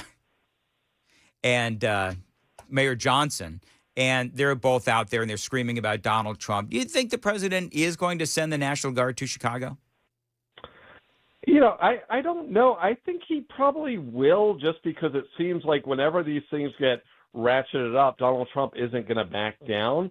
So I think yes, and I think part of it, you talk about is like he's putting these Democrats in these positions to defend illegal aliens, defend crime. And, J.D. Pritzker, he and Newsom and a few others are trying to, portray themselves as standing up to Trump and things like that. So I don't think, I don't think it's, foregone conclusion, but I don't think, I don't see Donald Trump backing down. And you're right, when you look at Washington, D.C., 13 days without a murder, which is highly unusual because I think it's, we average about, almost 200 a year, particularly under Biden. I think it was 221 a year in Washington, D.C. So that's almost one a day or, two every 3 days. So, it is pretty amazing how effective it's been. And if you look at Washington, D.C., it is so much different in 10 days. It's cleaner. There are no homeless encampments. It really does seem like it's been a night and day. And you look at cities like Chicago and other cities, this idea that you can have places in American cities where the American people cannot go safely shouldn't be acceptable. And I think Donald Trump has finally said that, because I think a lot of people just say, well, if you go to Chicago, just don't go to this area or that area. And it's like, why should any American have to feel that way about any American city? Well, and you're right. And Trump is he's got the uncanny ability to make an entire political party do what he wants them to do just by doing the opposite of what he does, right? So, for example, my bold prediction with this whole flag burning thing is that, and there's a lot of nuance to this executive order, but I think ultimately what this is going to lead to is a lot of Democrats burning American flags right before the midterm election. That's coming, right? Yeah, exactly. And it is kind of funny when you think about this order because you think, the standard, the Democratic convention, how they always try to have flags out the first day and everyone looks uncomfortable holding them. And then, of course, the next day they all probably go home and burn them. But it is funny that it's, it makes them defend it. And you look at a lot of these things like these, what they call, the hate crimes where you hear stories of people that go to jail for burning an LGBT flag, or if somebody were to burn a flag of, say, Mexico or something, everyone would call it a hate crime, but it's routine for people to come and burn American flags, and that's really, and so I think it's pointing out the hypocrisy. It's an interesting issue because I think in 1989 was the last time the Supreme Court dealt with it, and it was a 5-4 decision against or saying flag burning is constitutional. But, we have a whole new Supreme Court right now. So I think it's an interesting issue. It's interesting to talk about. And it's also, people, there's something important about the American flag. So when liberals love burning it, but they need to recognize it offends a lot of people and deeply offends them. So when their precious flags like the LGBT flag get burned, they should also recognize, their own hypocrisy there. Because if you were to go out and burn one in the middle of, and I don't suggest this, but in the middle of the city or something else, they would be trying to have you arrested and imprisoned if it was an LGBT, if it's BLM or any of their other, flags that represent their groups. And the other thing that I would say, you're right, but the other thing that I would say as far as what Donald Trump is trying to do, and you as a highfalutin lawyer, you can probably comment on this. But so we had the ruling back in the 80s that it is protected free speech to burn an American flag. But there are always ways, if you get the right case or the right executive order, that you can sort of change the nuance of what you're looking for. And that opens the door for a brand new discussion. Yeah, I think that's exactly right. And I think the other thing that's right is, why not, have it be, if the charge is, say, arson or something like that, have it be a sentencing enhancement. If somebody is convicted of burning the flag for arson, committing arson, but it's an American flag, have it be a sentencing enhancement and have you have more time. But yeah, you're exactly right. And I think if this were to get, legal challenges, ultimately to sort of get vetted in the Supreme Court, it would probably have to start as an act of Congress and having him sign it and then go that way versus an executive order. But again, I think it's great getting the conversation started on this. It's just like birthright citizenship. It may not come out his way, but again, we're talking about an issue that's important to a lot of people, and he's brought it to the forefront by doing this. And that's important because people do care about this issue. And a lot of people are tired of that. Every time you turn on the news, you see a bunch of American flags being burned, but if we, some other flag is burned, we have to, everyone has to apologize for it. And I think people are tired of that. All right, Jonathan, how do people follow you on X? John for Fairfax. On X. FOR, or is it the letter 4? FOR. All right, thank you. And We'll talk to you again soon, Jonathan Fahey. Make sure And you ask him the next time he's on, too, okay? I will. I will. We love Jonathan. Thank you very much, Jonathan Fahey. All right, so I think we're trying to be, somebody's trying to pull a fast one on the morning host. Oh, really? I know, right? So we're asking people, if you happen to drive by a Cracker Barrel, let us know if it's busy or it's not. Send us a picture and let us know. Very simple, because we're trying to get to the bottom of whether or not Cracker Barrel is taking a hit in business, which I absolutely believe that they are. I'm telling you, I believe that they are. So one guy texts in 8598. Right? I see it. All right, hold on. Okay. Okay. So he says the Cracker Barrel on Sidco Drive in Nashville was busier than I have seen it in a long time on Sunday morning at 11. Well, that's interesting. But then I look at one of his previous texts, and it looks like he's kind of a hate listener. Oh. So one of his previous texts, I don't know if you can see the previous text, Yeah. John. He says, I saw Biden give a speech in Minnesota last week. That was one of the best I've ever seen him give. If you would watch it, it would blow the lid off your insinuation he can't speak or think. In other words, this guy's a hater, so he's going to lie to me about whether or not the Cracker Barrel is busy or not. See, Give me a break. Exactly right, 8598. I see what you're trying to do. You just point out the fact that he said 11 a.m. on a Sunday. That is the highest travel out day when you come into Middle Tennessee. So when people That's leave. the busiest day for Cracker Barrels overall. Yeah. Yeah. So congrats. You caught them at their peak time. Ooh. Well, anyway, I'm just trying to get to the bottom of it. So you let us know. And again, send us a picture. The Super Text line is open, 615-737-9986. By the way, if you want to find Jonathan Fahey on X, just follow me and then find him. Or just type his name into the search bar. It'll come up. Yeah, All right, how Joan, about that? what is coming up in the news at 7? Well, we've got Kilmar Abrego Garcia catching another break from another judge. Also, a cheating husband at the center of the shooting that took place in Madison yesterday. Those stories coming up here at 7 o'clock on Super Talk 99.7 WTN.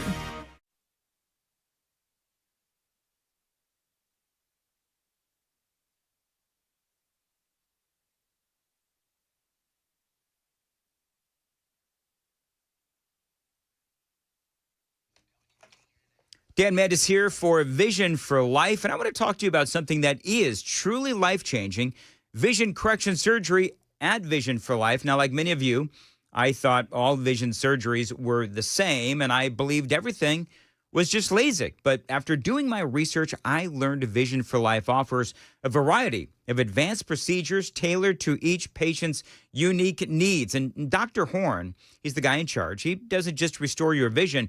He restores your confidence and your freedom. Freedom from glasses, contacts, and yes, those pesky struggles like driving at night or reading small print.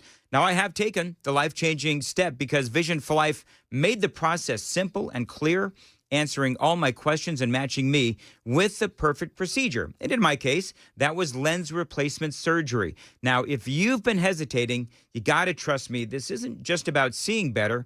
It is about living better. Call my friends at Vision for Life today. Schedule that consultation, 615-436-2020. If you're thinking about getting vision correction surgery, call my friends at Vision for Life, 615-436-2020. Find them online at visionforlife.com.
6:59 on Nashville's Morning News on Super Talk 99.7. 7847 says this. I just wanted to report at 6:39 this morning, I passed the Cracker Barrel in Mount Juliet. Confirmed there are only 2 cars parked out front. Well, they don't open till 7, so. We actually discovered that this morning. Yeah. So among the insane decisions the Cracker Barrel is making, not opening up till 7. I didn't know this because I, of course, as you know, work, very early in the morning. So I don't get to go to Cracker Barrel at, 6:39 or 6:30 in the morning. If I wanted to, I couldn't because they don't open till 7, which makes absolutely zero sense to me whatsoever. But Cracker Barrel is now opening. People are saying, Dan, you're so cruel telling people to pull into a Cracker Barrel parking lot just to take a picture, but not to eat a meal. The people inside Cracker Barrel, they're going to be upset. They think customers are coming in, and they're really not. Listen, they did this, Play not me. silly games, win silly prizes. That's exactly right. So anyway, I'm genuinely curious as to how Cracker Barrel does on this Tuesday morning. Appreciate you listening to Nashville's Morning News on Super Talk 99.7 WTN.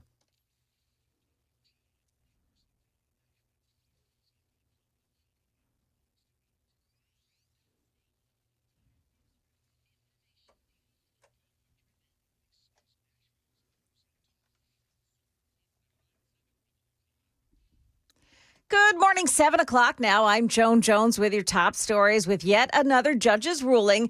Kilmar Abrego Garcia was allowed to stay in the U.S. yesterday. The Department of Homeland Security releasing a video last night that showed him in handcuffs and vowing that he will be removed. Abrego Garcia spent the night at an immigration detention center in Virginia after a judge ruled the government is absolutely forbidden from deporting him to Uganda or anywhere else, at least for now. He was arrested when he appeared for an immigration appointment in Baltimore yesterday, 3 days after being released from federal custody and reuniting with his family. ABC's Christiane Cordero got an update on a story we brought to you yesterday out of Madison. A woman who was shot and drove herself to the police precinct on Myatt Drive. Well, police are now saying that woman, 42-year-old Kiona Wilson, spotted her husband's car parked behind another woman's home. Channel 4's Danielle Ledbetter tried to force her way into the home, and that's when the woman shot Wilson in the stomach. Wilson drove off and flagged down an officer outside the precinct. She later died at the hospital. No charges so far, but an investigation is underway. Another false active shooter call, this time at the University of Tennessee, Knoxville. Here's Channel 4's Alexandria Adams. Police there saying that they received a call about a man armed with a gun and possibly firing shots at the library. But investigators say there is no evidence of an active threat or a shooting that had happened. They're now trying to figure out where exactly the call came from. And a similar false call at the University of Arkansas for an active shooter in the school's library. Market numbers brought to you by Beacon Capital Management, online at beaconcm.com. Sales of new homes slipping a bit last month. The Commerce Department says sales of single-family homes fell in July compared to June, but that was after June's numbers were revised sharply upward. Compared to a year ago, sales in July down more than 8%. The world's richest man is taking on one of the world's richest companies. Elon Musk is now suing both Apple and OpenAI. Musk has accused Apple of favoring ChatGPT in its App Store rankings over Grok, made by his company xAI. Starting next year, Southwest will make some travelers buy 2 seats. The airline says plus-size passengers will have to buy a second seat, and if they don't, the airline says the passenger risks being bumped to a later flight. The calendar says summer, but the menu at Starbucks says fall. The pumpkin spice latte is back today and is bringing with it all sorts of fall flavors, also returning several pumpkin-inspired drinks and the pumpkin cream cheese muffin. Sherry Preston, ABC News. Well, stocks are lower in the pre-market trading here. The Dow futures are minus 70. NASDAQ futures down 42, and we've got S&P futures falling 9. That's the latest news. Traffic and weather next. I'm Joan Jones, WTN News. Dan Mandis here for my friends at Window Nation. I'm captivated by all of these photographs that I'm getting. I know. It's great. Joan. Window Nation, see how easily I'm distracted by stuff? All right, Window Nation. This summer, your AC is working overtime to keep your house cool and comfortable. If you are ready to change that, call my friends at Window Nation like I did years ago. Replace your old or builder-grade windows with custom-built, high-quality windows from Window Nation. Now, I've had windows from Window Nation put in my bedroom, my studio and also my kitchen. They look great, and I got to tell you that for me, there's no better company for windows than Window Nation. Now, one of the things that I noticed that they did, and they certainly did this with my home, is they measured 3 times to ensure that my windows fit perfectly and keep your home comfortable year-round. That is what they are going to do for you. These are energy-efficient windows. Now, right now, they've got a great deal as well. And by the way, they do offer a lifetime warranty on all of their windows. This month, get 50% off all window styles from Window Nation, plus 0 money down, make 0 payments, and pay 0 interest. For 2 full years, you pay nothing until 2027. That is why I trust Window Nation. I know that they are going to treat you right. By the way, they've got an A+ rating from the Better Business Bureau and 45,000 5-star reviews and a 96% customer satisfaction rating. That's why I love Window Nation, and I strongly recommend Window Nation for you if you need new windows. Schedule a fast, free estimate right now at windownation.com. 866-90NATION, 866-90NATION, windownation.com.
Well, I am hearing from a lot of super texters that 24 eastbound is still a mess this morning from exit 99 or mile marker 99 all the way through mile marker 105. The exit there is where there was a crash and a van on fire in the overnight hours. Now there's a tractor trailer truck in the mix there and some other accidents to the side of the road. Careful as you're going 24 eastbound this morning toward Manchester or Chattanooga area. Blackman, 840 westbound. You've got an accident right at I-24. And then in Smyrna, there's a crash on 24 westbound. This one's just past Sam Ridley Parkway, and it takes out the left shoulder. Traffic every 10 minutes every morning on Super Talk 99.7 WTN.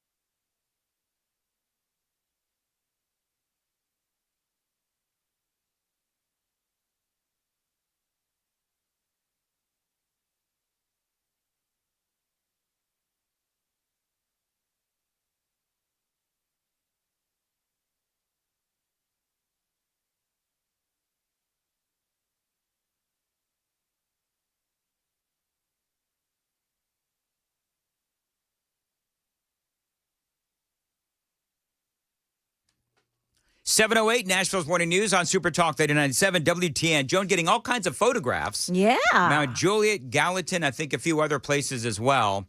Mount Juliet. And by and large, most people are saying that there are fewer cars in the parking lots from what I can tell. And if you want to keep the pictures coming, feel free. I don't know. I do get a sense that the WTN audience, WTN Nation, they're a little bit over the Cracker Barrel talk at this point, and I don't want to belabor the point more than it's already been belabored. Yeah. So whatever. I mean, if you happen to Cracker Barrel, give us a report on whether or not the parking lot is heavier or not as busy as it usually is. And, we'll let folks know. I do find the whole thing interesting. I'm still going to take a drive by mine, the one near me, on the way home and check it out. Yes, so, and I will as well. I'm not going to stop there. Hey, so you want to hear people's heads explode from the other side of the radio? Yeah. I'll go to Cracker Barrel, but I'm not going to eat there, but I'll go to Cracker Barrel after I go to Starbucks, Commie Coffee. People are going to yell at me now over the Absolutely. Yeah. What are you going to Starbucks for, Mandis? Don't you know they're woke? They're woke and they're... Do you know what's so funny, though? I go to the same one literally every single day. I know. And there's nothing in there where there's some closet conservatives that are in there. You know what I mean? I mean, I've never noticed anything woke. I saw a bunch of cops in there one time, and we're all talking about, they recognized me, so we're talking about stuff in there. And they were very appreciative of Starbucks. I don't want to do a commercial for Starbucks, but I think that the woke aspect of Starbucks, I think that it was short-lived, and I think they got the message. And now I just don't believe that they are as woke as either they used to be or people perceive them to be. The only thing that irritates the living crap out of me in Starbucks is they keep trying to give me, they're very like planet-oriented, as you can imagine. Oh, yeah.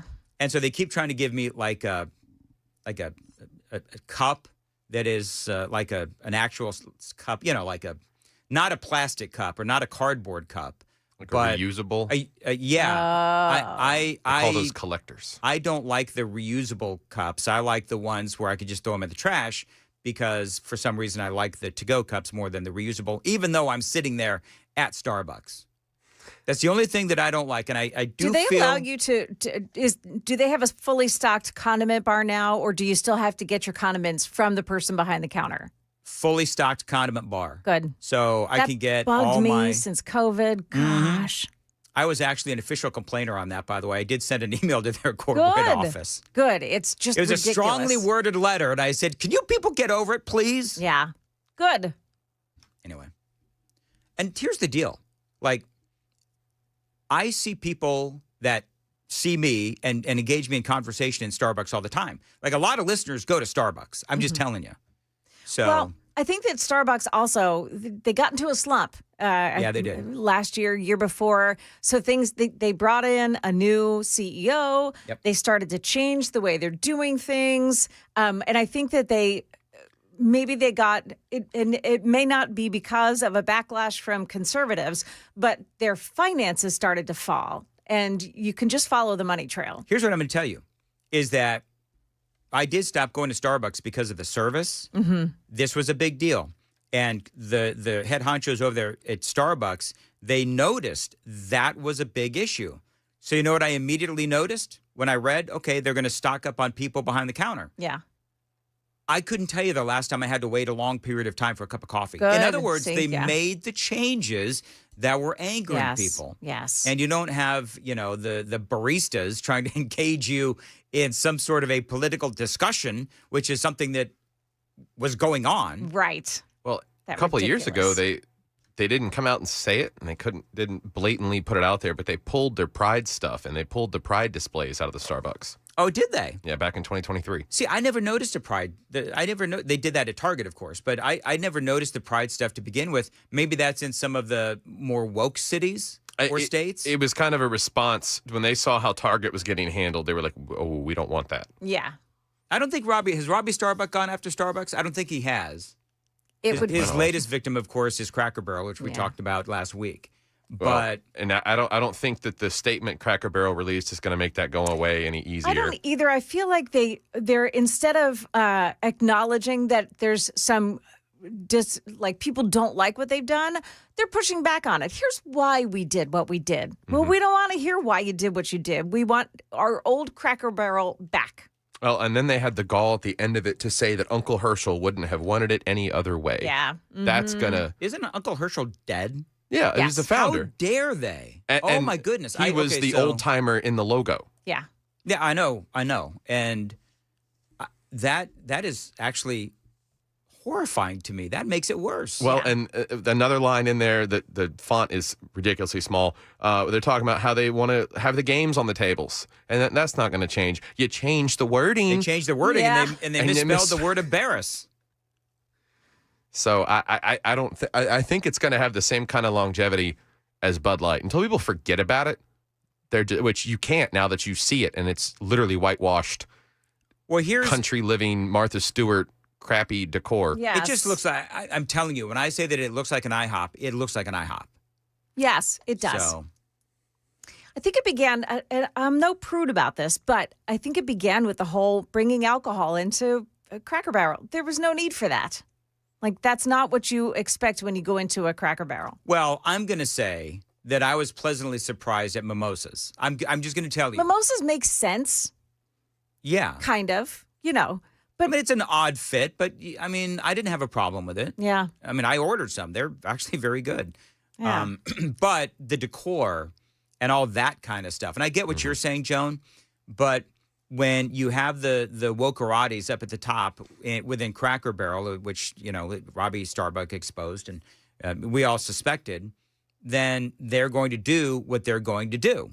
And they did it. And now they are facing that backlash. And as you guys said, they put out a statement. How long is the statement? Is it long? It's 4 pages, right? No, I'm not going to. Yeah.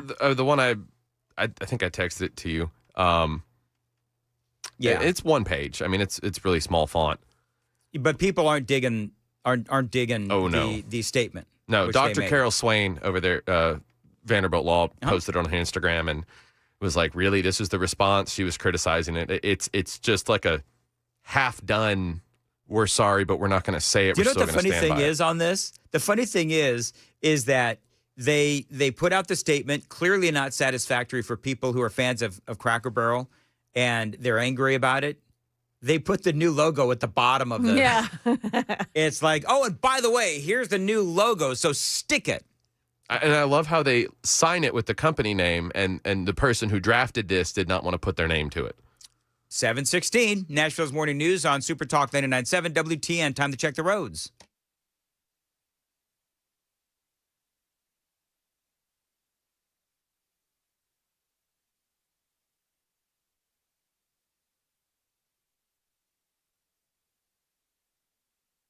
As far as your weather goes, it is going to be another nice day today. I believe the word Joan used yesterday is exquisite.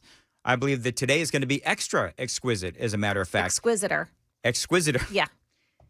Pleasant with intervals of clouds and sunshine, a high of 80, feeling like 84, getting down to a low of 55 tonight.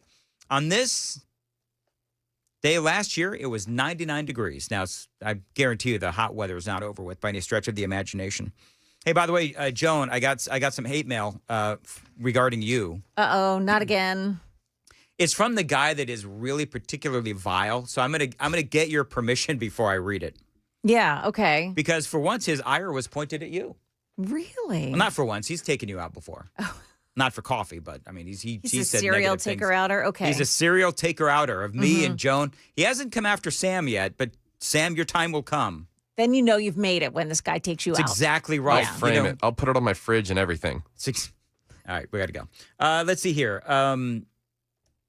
Chicago. Let's start here with Chicago. And this is still a very big story this morning.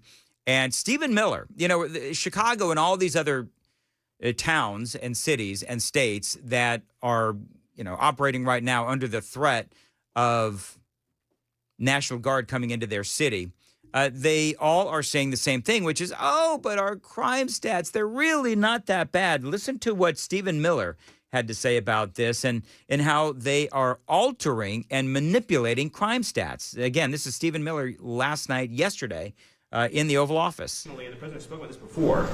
We've uncovered, in the process of uncovering, a massive scandal in Washington, D.C. with the doctoring of crime stats. And the Department of Justice, under the Attorney General, is leading the effort to uncover this. But when we ultimately share the results, it will stun you. The extent to which, even though D.C. had the worst crime in America, honestly measured, it dramatically understated how bad it was. There's even accusations that murders and homicides were reported as accidents instead of murders. I mean, this is how severe the manipulation of the crime data has been in the city, and it will all be uncovered and it will all be brought to light.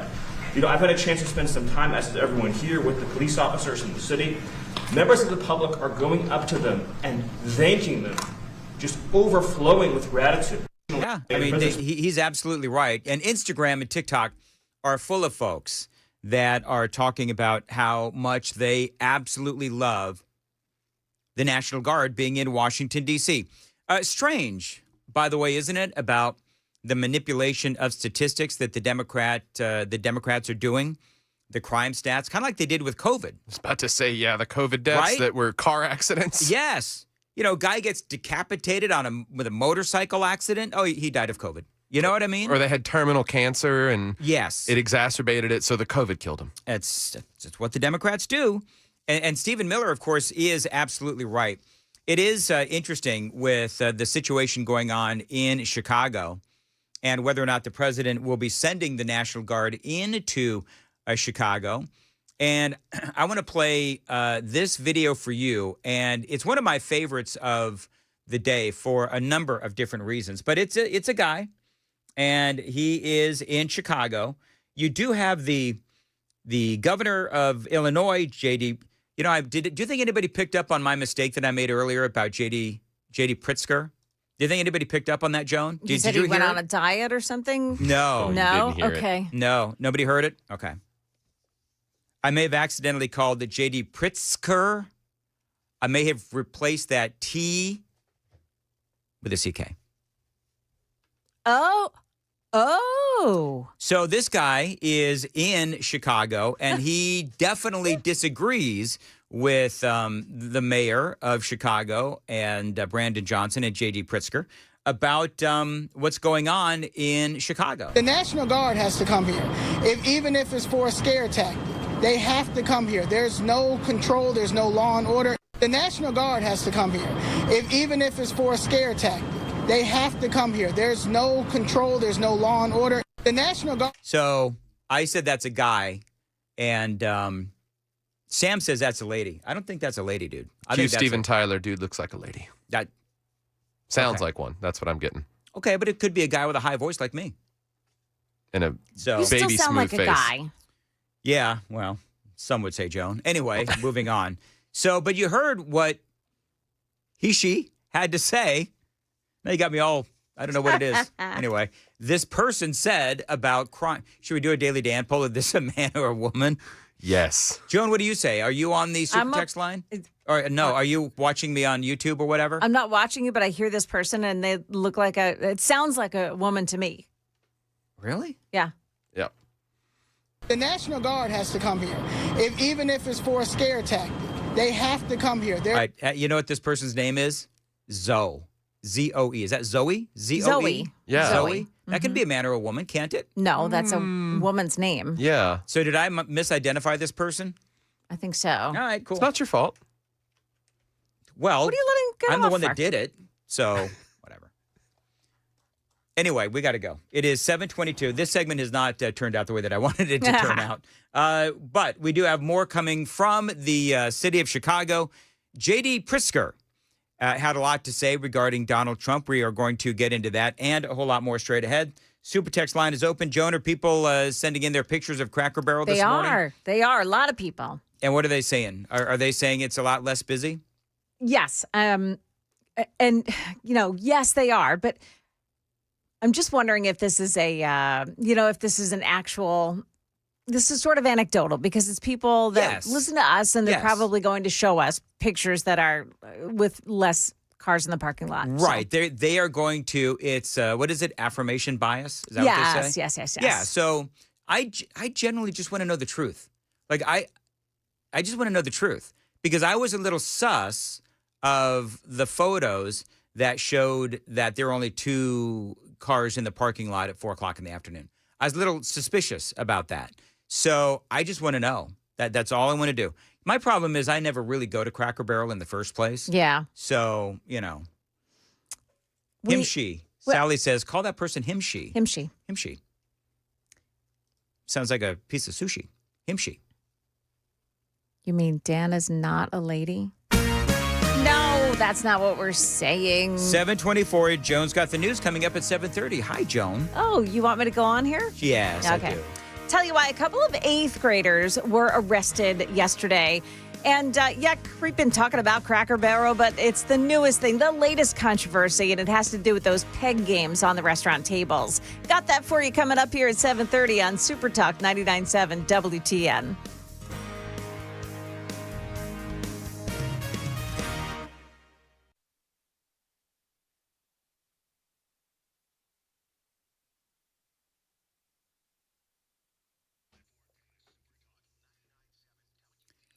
$7:24, Dan here for Zintex, Zintex. Zintex. You know, your bathroom is one of the biggest selling points when it comes to getting your home sold, and Zintex can help you with a huge upgrade and a special price and offer just for my listeners. Now, you can upgrade your bathtub into a walk-in shower with grab bars and a bench seat from Zintex. This can help the older folks in your life, and a bathroom redesign can make your bathroom look spectacular. Now, a little bit about Zintex, because they are as impressive as their work as far as the company goes. They've been family-owned and operated for 25 years. They were the 2022 winner of the Better Business Bureau Torch Award for ethics, and that means a lot. And last year, they were voted as one of the best places to work in the construction industry. And that is why I put my trust behind Zintex. Now, your work is going to be done in a day or less, and that great offer right now for you, my listeners, you mentioned WTN, you get a free Kohler toilet and get $999 off your bathroom project, or enjoy no interest for 2 years, whatever works best for you. Find them online. It is Zintex.com. Tell them Dan told you to reach out. Zintex, Zintex.com.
Mark Spain Real Estate. Avoid the stress of listing your home on the market and sell your home fast for all cash with that guaranteed offer from Mark Spain Real Estate. Dan here, and I always recommend Mark Spain Real Estate in Nashville to my friends and family because I can trust they are going to sell your homes hassle-free with a strong all-cash offer.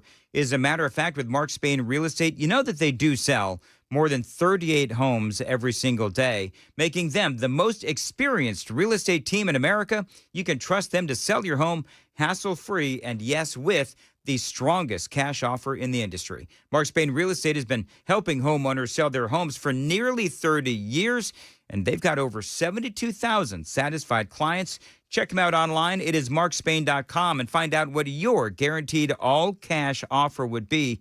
There's no obligation. Call them at 855-299-SOLD, 855-299-SOLD, or go to markspain.com to get a guaranteed offer on your home today. That's markspain.com and start packing.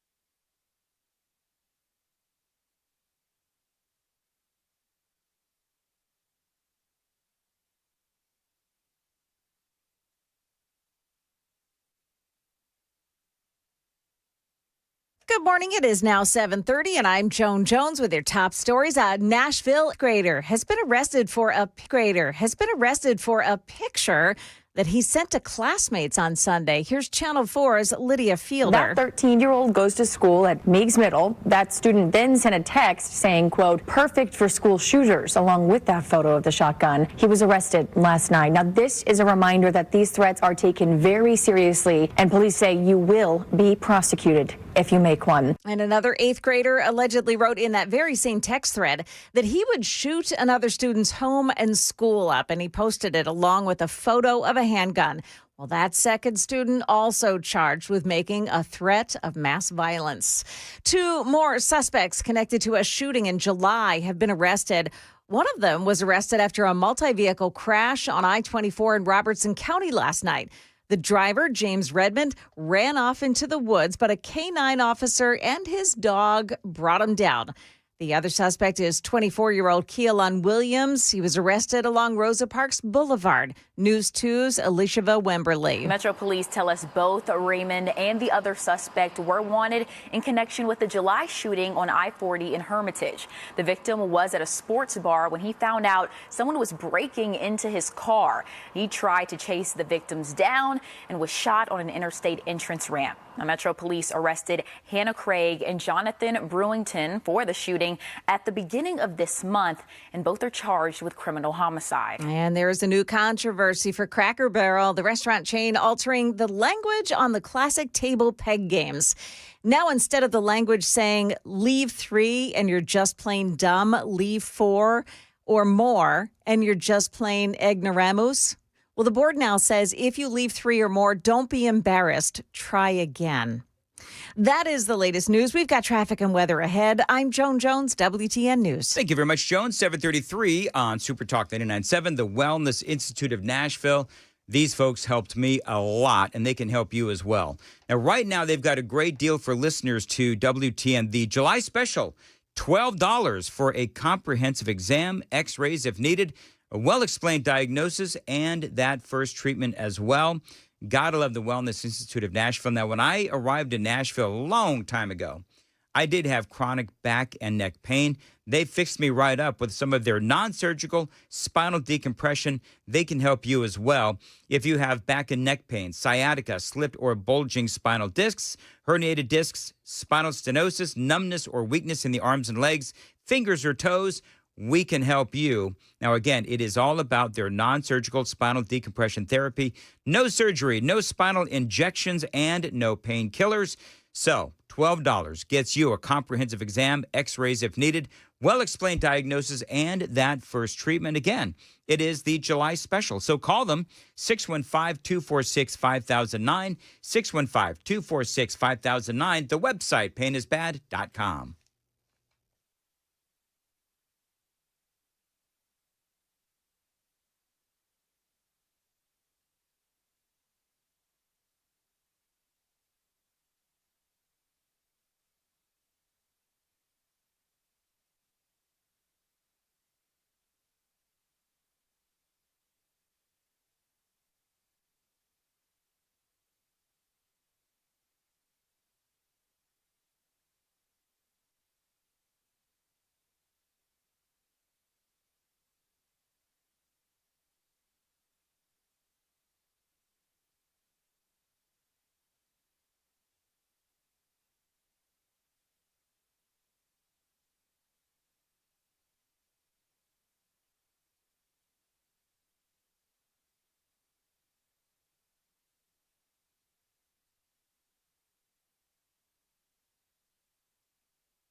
Okay, so we have some injury crashes this morning. One is in Antioch at Blue Hole Road and Tusculum Road. Another in Berry Hill. It's on 65 northbound at Armory Drive. And in Warner Park, a crash at Old Hickory Boulevard at Highway 100. Now, out at B&A, there's also a crash at Bradley Parkway, southbound side, right at I-40. And Murfreesboro, we are looking at an accident on 24 in the westbound lanes before I-840. Traffic every 10 minutes every morning on Super Talk 99.7 WTN.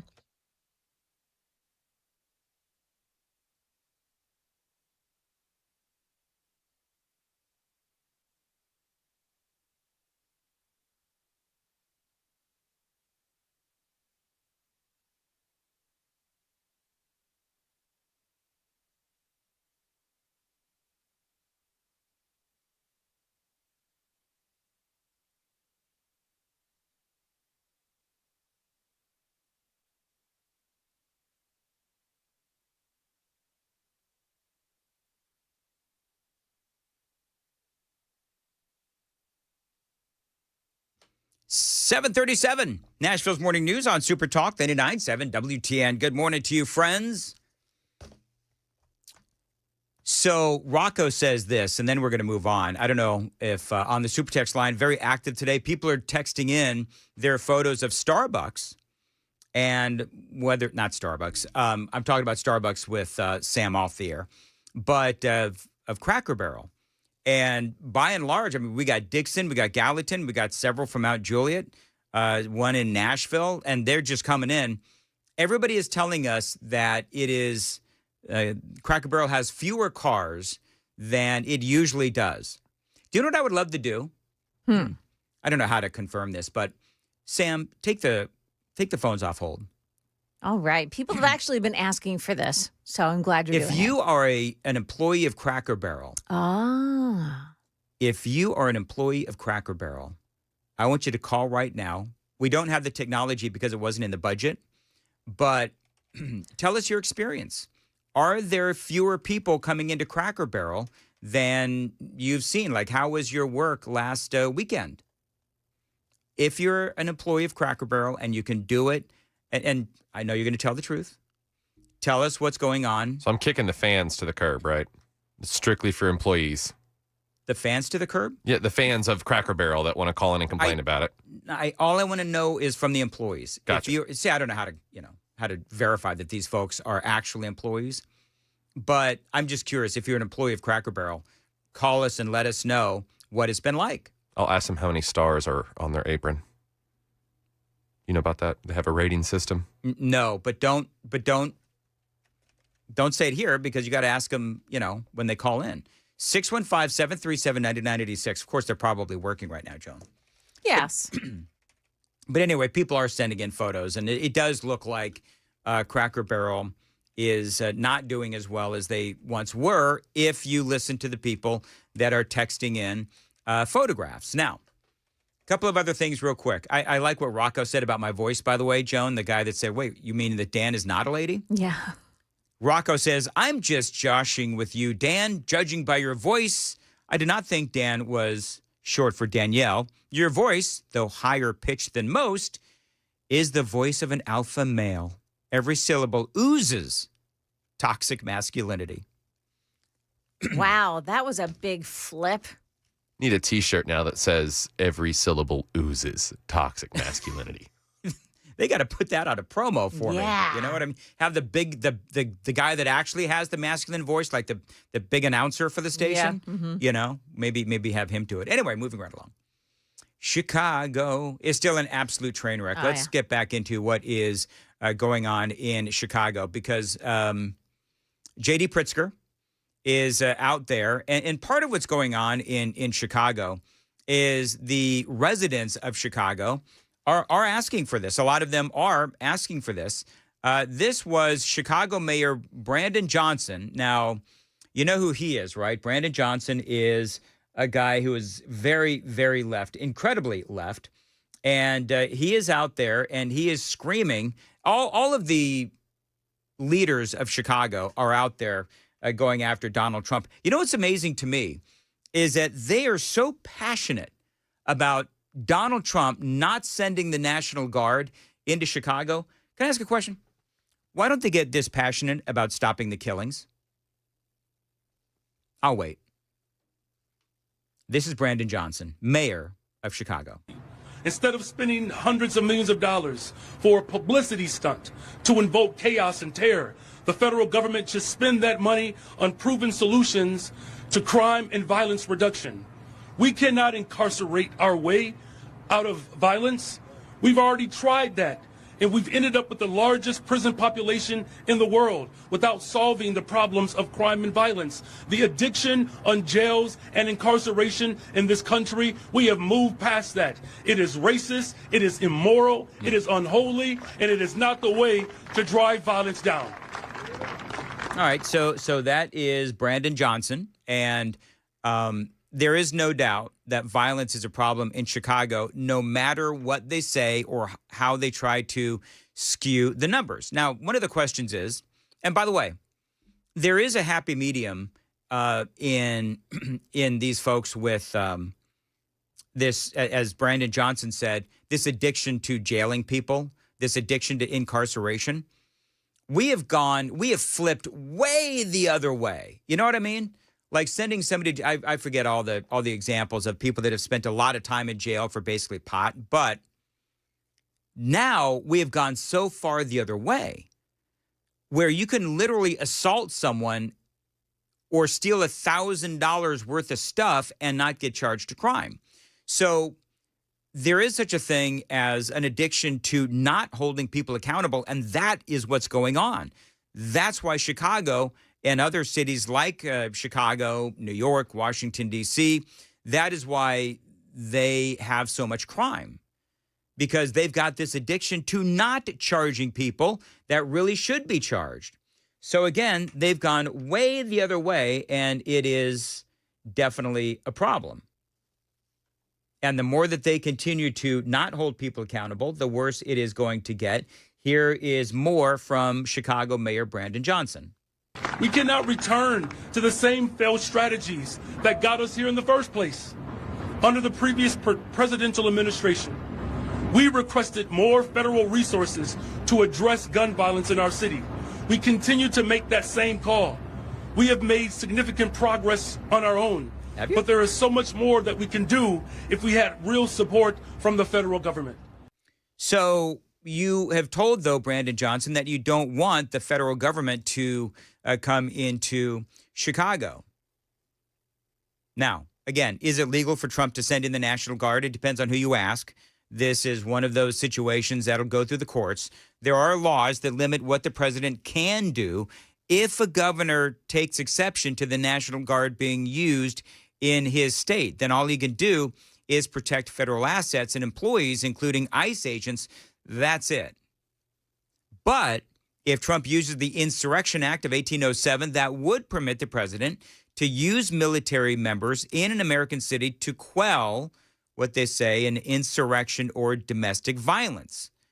But Illinois Attorney General Kwame Raoul pushed back on that idea forcibly in his remarks, saying there is no emergency in the state of Illinois that requires the National Guard.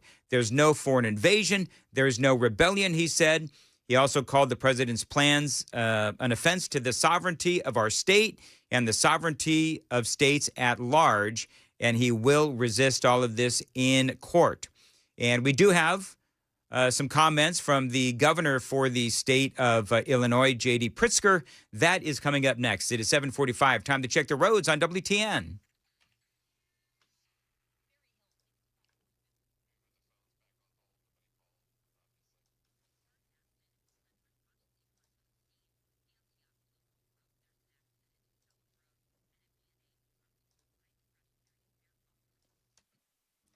Thank you very much. As far as your weather goes, and by the way, for the record, not one Cracker Barrel employee called.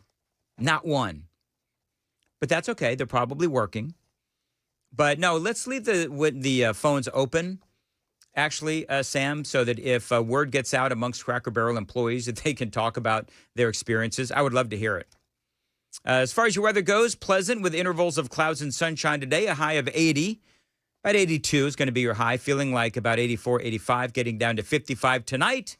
And I got to tell you, this morning, I actually put on my heater on the way into work at about 3:30, 4 o'clock in the morning. Now, we've got J.D. Pritzker, of course, the governor for the state of Illinois. And all of the, as I mentioned before, all of the leaders in Chicago were out in force going after Donald Trump. And, you know, what's interesting is Trump hasn't even, officially announced that he is going to go into Chicago. And so like many things that Donald Trump does, he has basically forced J.D. Pritzker to come out and say that he doesn't want law enforcement coming in to stop crime. Or as I said yesterday, Donald Trump is literally saving lives, especially a lot of black lives in Washington, D.C. He wants to do the same thing in Chicago, and you've got the leaders there saying, oh, no, we don't need your help. By the way, 5 seconds. It took me 5 seconds this morning to find this statistic. As of 2025, Chicago has a crime rate of 40 per 1,000 residents. That is the highest in America. Yet the governor doesn't want Trump's help. To tell the president that his proposed actions will make our jobs harder and the lives of our residents worse. Earlier today in the Oval Office, Donald Trump looked at the assembled cameras and asked for me personally to say, Mr. President, can you do us the honor of protecting our city? Instead, I say, Mr. President, do not come to Chicago. Golf clap. Golf clap. You are neither wanted here nor needed here. Your remarks about this effort over the last several weeks have betrayed a continuing slip in your mental faculties and are not fit for the auspicious office that you occupy. Is that what we're doing Most now? alarming, you seem to lack any appropriate concern as our commander-in-chief for the members of the military that you would so callously deploy as pawns in your ever more alarming grabs for power. All right, so that is J.D. Pritzker. It's just clownery by Pritzker. That whole speech was just buffoonery. Over the weekend, we had 6 people killed and 27 hurt in shootings in Chicago. That were reported, at least. That were reported. And so now, of course, part of what Donald Trump is doing is he is bringing attention to the crime in these cities. And if you think about it, that's actually really smart, because ultimately Trump is playing them like a fiddle. That is what it seems to me. One of the things that I would say also, and I mentioned this earlier, is that he may not even be dreaming of sending in the National Guard. But what he is doing is he is making the Democrats embrace crime. That's the crazy part of all of this, is that he's like, okay, you know what? I'm going to go try to fight crime and make your city better and make your cities better. And ultimately, that means the Democrats are forced, and this is what I love, the Democrats are forced to go against crime fighting. That is crazy. I love what J.D. Vance had to say about all of this. This was in the Oval Office. Look at Governor Pritzker in Illinois, or Governor Newsom in Los Angeles, or Governor Moore in Maryland. They are angrier about the fact that the President of the United States is offering to help them get their crime under control than they are about the fact that murderers are running roughshod over their cities and have been for decades. Why are Democrat governors angrier about federal law enforcement helping clean up their streets than they are about the fact that those streets need to be cleaned up to begin with? Yep. It shows a real sickness in the head. And I agree with the President of the United States. I think most Democrats, rank and file, nobody likes crime. Republicans don't like crime. Democrats don't like crime. Independents don't like crime. Why are Democratic governors doing everything in their power to make crime easier to do in their cities? It doesn't make an ounce of sense to me. But, Mr. President, I appreciate you being willing to help. And I hope these governors take you up on the offer, because we should clean up all of America's streets. It's the right of every American to live in safety and comfort in their community. You know what I like about that is that the president literally threw it to J.D. Vance to talk about J.B. Pritzker. That's what I love, because people are saying that old J.B. there, I keep mixing up J.D. and J.B. So J.B. Pritzker, there's talk that he may be running for the presidency in 2028. And I like how President Trump said, J.D., what do you think about this? And he just unleashes on these various governors and mayors as they try to prevent President Trump from trying to save lives, many of them black. Yet somehow Donald Trump is the racist. Got it. 7:52 on Nashville's Morning News on Super Talk 99.7 WTN. The Super Text line is open at 615-737-9986. Joan Jones has the news coming up at 8 o'clock. Joan. Coming up here, Dan. What is so funny? Why are you laughing? Because I just ate a grape. Oh. Okay. Want to try it again? House, but say one of the children. Ah, jeez. Okay. I think the Coming show's up here- going really good so far, don't you, Joan? Yeah, it's going great. Mm-hmm. President Trump is saying that he has fired a Federal Reserve governor. Also, a couple of Tennessee gun laws struck down. Those stories and more coming up here at 8 o'clock on Super Talk 99.7 WTN.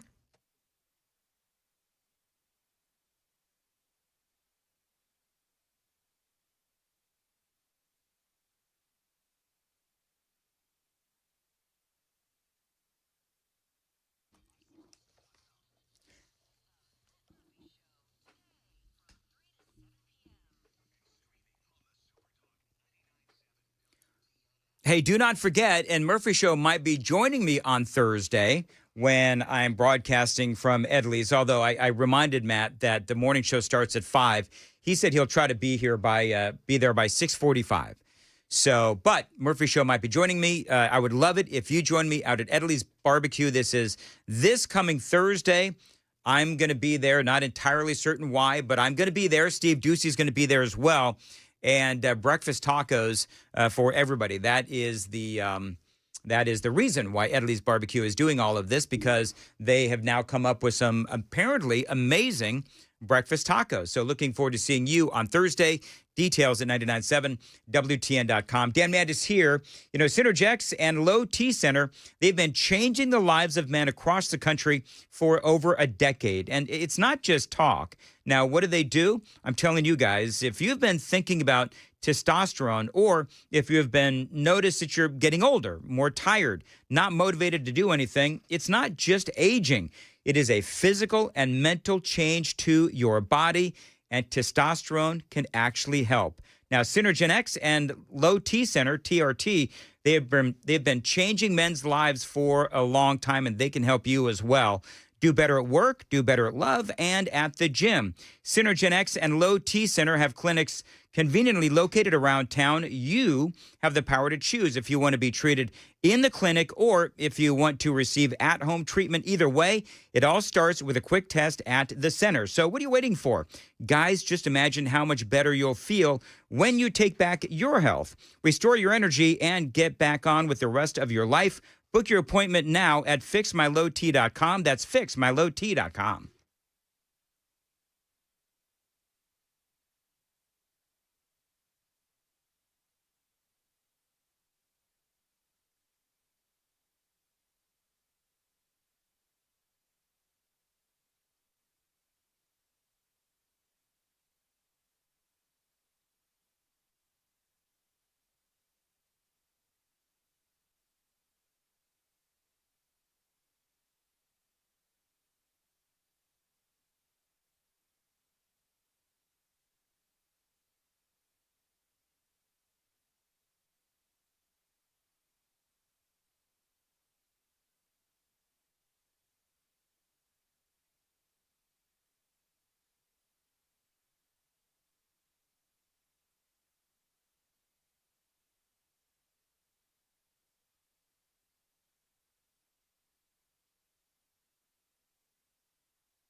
$7:58, Nashville's Morning News on Super Talk 99.7 WTN.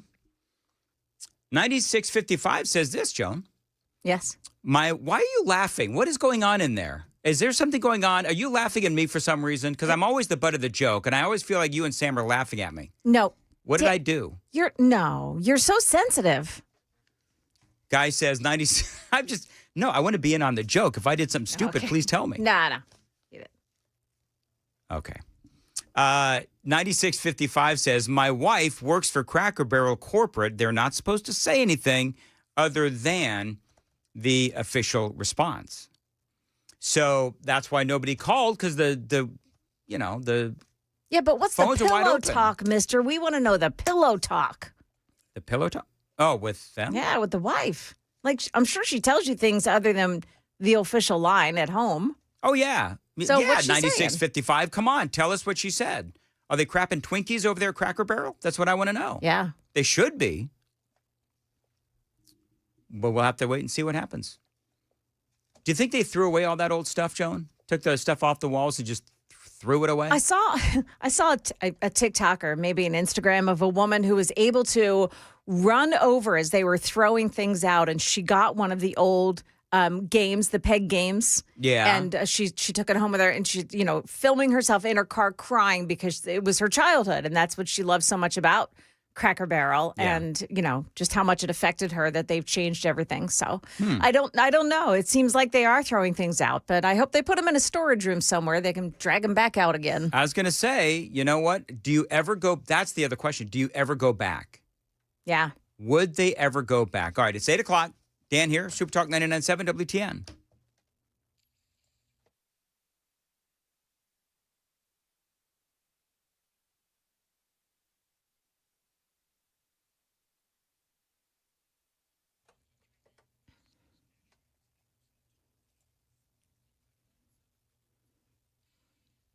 Good morning, 8 o'clock, and I'm Joan Jones with your top stories. And President Trump has said it again. You're fired. Yeah, you're fired. He's fired Lisa Cook. She is the Federal Reserve governor at the center of a mortgage scam investigation. Trump saying there was, quote unquote, sufficient evidence that Cook made false statements on mortgage records after accusations from officials inside his administration and a referral to the Department of Justice.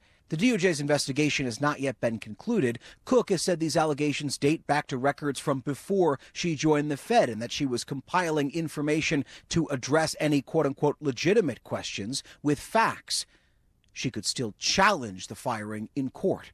Jay O'Brien, ABC News, Washington. Now, the Federal Reserve Act confirms that governors can be removed by the president for cause. Here in Tennessee, a couple of firearms laws have been struck down as unconstitutional by a panel of judges. One of those laws made it illegal to carry a gun in public parks. That got mixed reactions from people who spoke to Channel 4. It's still danger out here, so you can't just not go around without having a weapon, because stuff can happen at any given moment. But at a park or small events like that, I think guns should not be allowed at all. I see no problem with you being able to protect and defend your family, your property, your space. Now, the other law struck down is one that makes it illegal to carry a weapon with the intent to use it for self-defense or to threaten others, even if that weapon is carried legally. The state has 30 days to appeal these rulings. In Perry County, a 17-year-old high school senior died in a car crash early Sunday morning. Everett Bates' mom tells Channel 4 that crash occurred when he was on his way to pick up his girlfriend for church. Every single thing that he did to the extreme. And even when we begged him not to, we were terrified, at the same time as encouraging and wanting him to do those things that he wanted to do. But we never imagined that on his drive to church that would be it. A balloon release was held at Lewis County High School last night in Everett's memory. More troubles for Jermaine Matthews. He's the man who prosecutors describe as the one who started the viral beatdown in Cincinnati last month. Matthews has just been indicted on federal drug charges for conspiring to distribute 40 grams of fentanyl. And a lottery player in Maryland hit the jackpot, winning $200,000 on a Pick 5 game. He tells the Associated Press that he chose those 5 numbers based on a license plate that he saw on a truck in front of him while stopped at a red light. So maybe we could use that strategy for the Powerball lottery. There was no winner last night, and the jackpot is now upwards of $815 million. Market numbers brought to you by Beacon Capital Management, online at beaconcm.com. About a half hour until the opening bell, and the Dow futures are still down 39. NASDAQ futures minus 22. S&P futures, they're down 4. That's the latest news. We've got traffic and weather ahead. I'm Joan Jones, WTN News.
Okay, so we have a crash in East Nashville. It's on Ellington Parkway, southbound, right at Broadmoor Drive. Also in Jolton on the eastbound side of 24. Got to watch for stop-and-go traffic for an accident just before Whites Creek Pike. In Murfreesboro, watch it. The right lane is blocked off at 24 eastbound to Church Street because of an accident. And just one more. It's on Old Hickory Boulevard in Wagner Park, right at Highway 100. That's traffic every 10 minutes every morning on Super Talk 99.7 WTN.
.807 Nashville's Morning News on Super Talk 99.7 WTN. Appreciate you listening. And the Daily Dan poll today, I think, is especially good because I feel very passionate about this topic.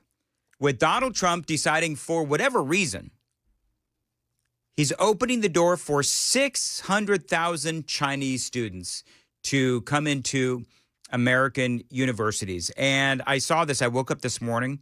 And I did. I believe that I was in an alternate universe because that is what the president is doing, opening up the door. 600,000 Chinese students being allowed into America to go to our American universities. Now, basically what's happening is Trump is engaged in negotiations with Xi Jinping and China.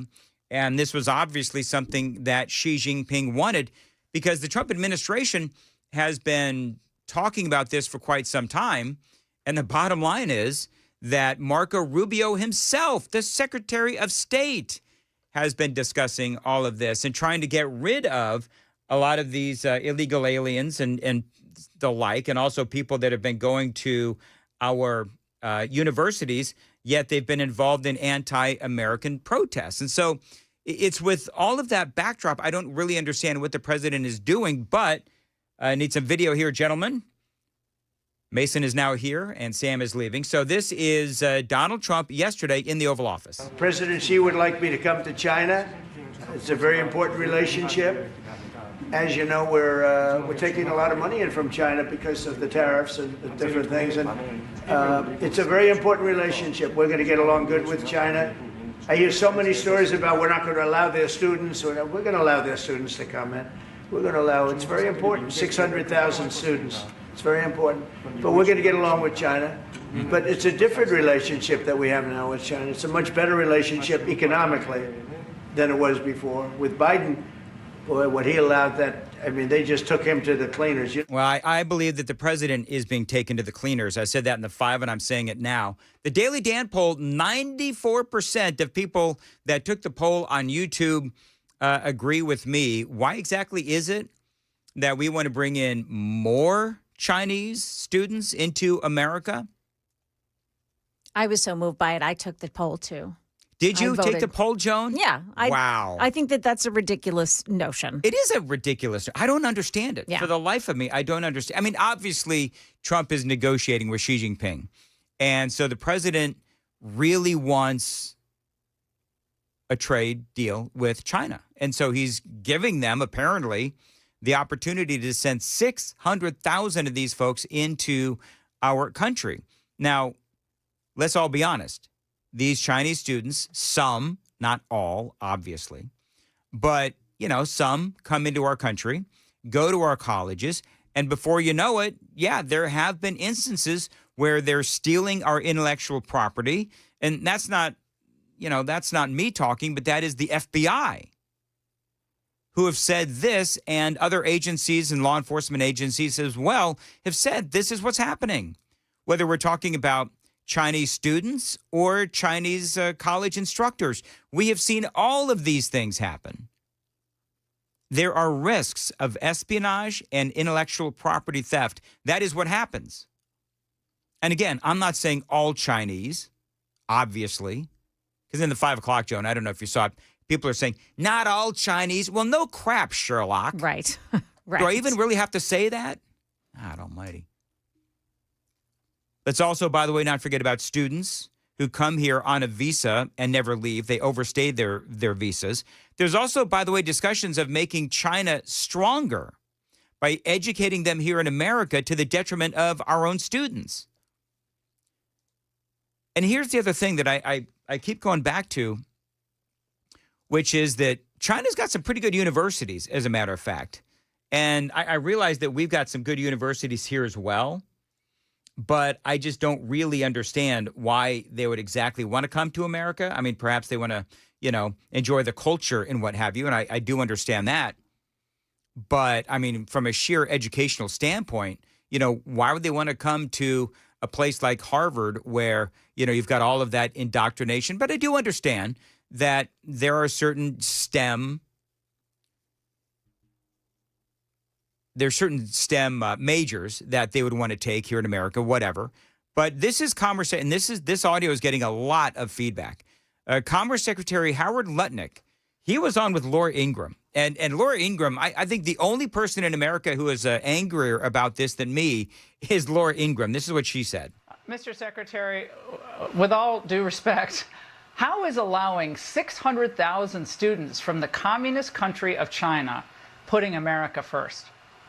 Well, the president's point of view is that what would happen if you didn't have those 600,000 students is that you'd empty them from the top. All the students would go up to better schools, and the bottom 15% of universities and colleges would go out of business in America. So did you hear what he said? So basically what Howard Lutnick is saying, that we've got all of these Chinese students at the top of, the colleges, going to all the better colleges, and the schlubby American students are in the bottom 15%. So if the schlubby American students actually get to go to, better colleges, then some of those colleges would end up going under. I think that's what he means. And if we have colleges in this country that depend on Chinese students coming into our country, well, then those colleges have a problem. That's what I would say. Here's more from Commerce Secretary Howard Lutnick. So his view is he's taking a rational economic view, which is classic Donald Trump, looking at higher education and saying, but why are you until helping we Harvard? Modify that. That just What's helps that? Harvard and UCLA and UCal Berkeley and I mean you're all helping those schools. Why? They're like, basically factories of anti-American propaganda. And now they're getting a big influx of cash because of the Chinese students. I know President Trump has always been very pro-Chinese student. I just don't understand it for the life of me. Those are 600,000 spots that American kids won't get. Laura Ingram's right. Howard Lutnick and Donald Trump are wrong on this. You know how many, we talked about this in the 5. You know how many Chinese students are here right now in America? 277,000. That's right. So Donald Trump wants to bring in 600,000. Now, obviously, that is insane. I got a little bit more on this. It is 8:15. Time to check the roads on WTN.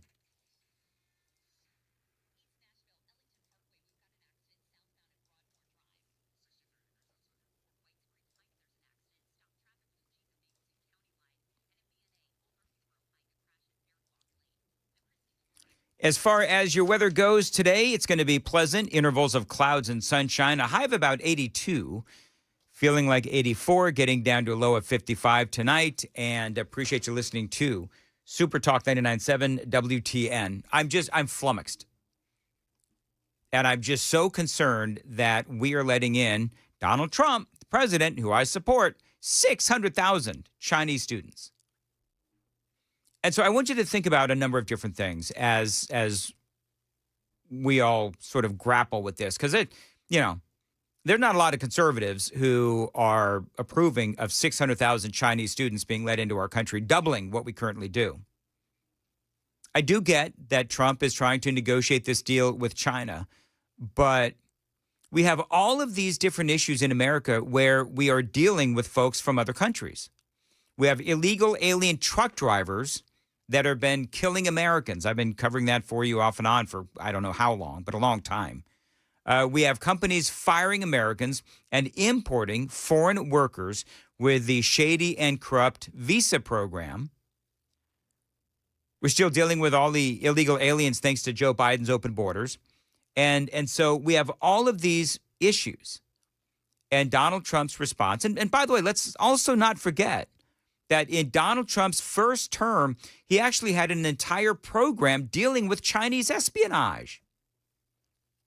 And Chinese people coming into our country and stealing intellectual property and all of that. And so now, I mean, what a turn. I mean, listen, I want a good tariff deal with China as much as the next guy, but I do feel like what the president is doing, and you may disagree with me, but I do feel like what the president is doing is selling out American students. That's what I think. Back in May, Secretary of State Marco Rubio, remember this? I talked about this earlier. He was going to start revoking the visas of Chinese students if they were engaged in, anti-American type of speeches or rallies, pro-Hamas, all of that stuff. We talked about that ad nauseum. And so all of a sudden, I feel like this is just a very quick, sudden shift. It was only a couple of months ago that Linda McMahon, Trump's education secretary, telling Fox News that they really were ready to put America first. This was just a few months ago, folks. Why do we educate hundreds of thousands of Chinese students here in the United States taking slots that American students should have?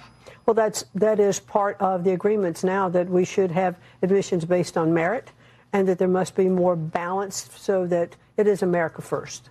So that's Linda McMahon. But the 600,000 Chinese students is not America first.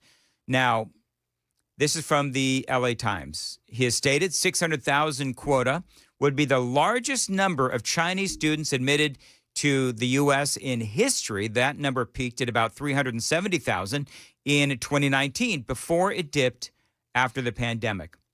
So Trump, as you know, been going back and forth on tariffs with China, but this just seems like a major capitulation on Donald Trump's part. This goes against everything that is America first. You know, the other thing, I do understand that there's some of you, and people mentioned this earlier, because I was reading the super text line earlier, where there's some people that are saying, and I get it, that we have a birthing problem here in America. We're not having as many babies as we used to. And so there is some thought out there that because we're not having so many children, that we are worried about the future. And, we may not have enough nurses and doctors and so forth because people aren't having babies. Okay, I understand that. Donald Trump is trying to fix the economy. You fix the economy, you make it easier to start a family. You make it easier financially to be able to raise kids, which is exactly what Donald Trump has been trying to do. Well, then suddenly people are going to feel more confident in starting a family. 8355, 600,000, that's one heck of a military force. 4612, this just proves that as a country, we are not self-sufficient. From agriculture to colleges and universities, we are dependent upon foreigners. And I guess that's the question. Do you think we really are dependent on foreigners? I think if you're the Democrats, you are. I mean, they want to bring in all of those illegal aliens. We speak about that all the time.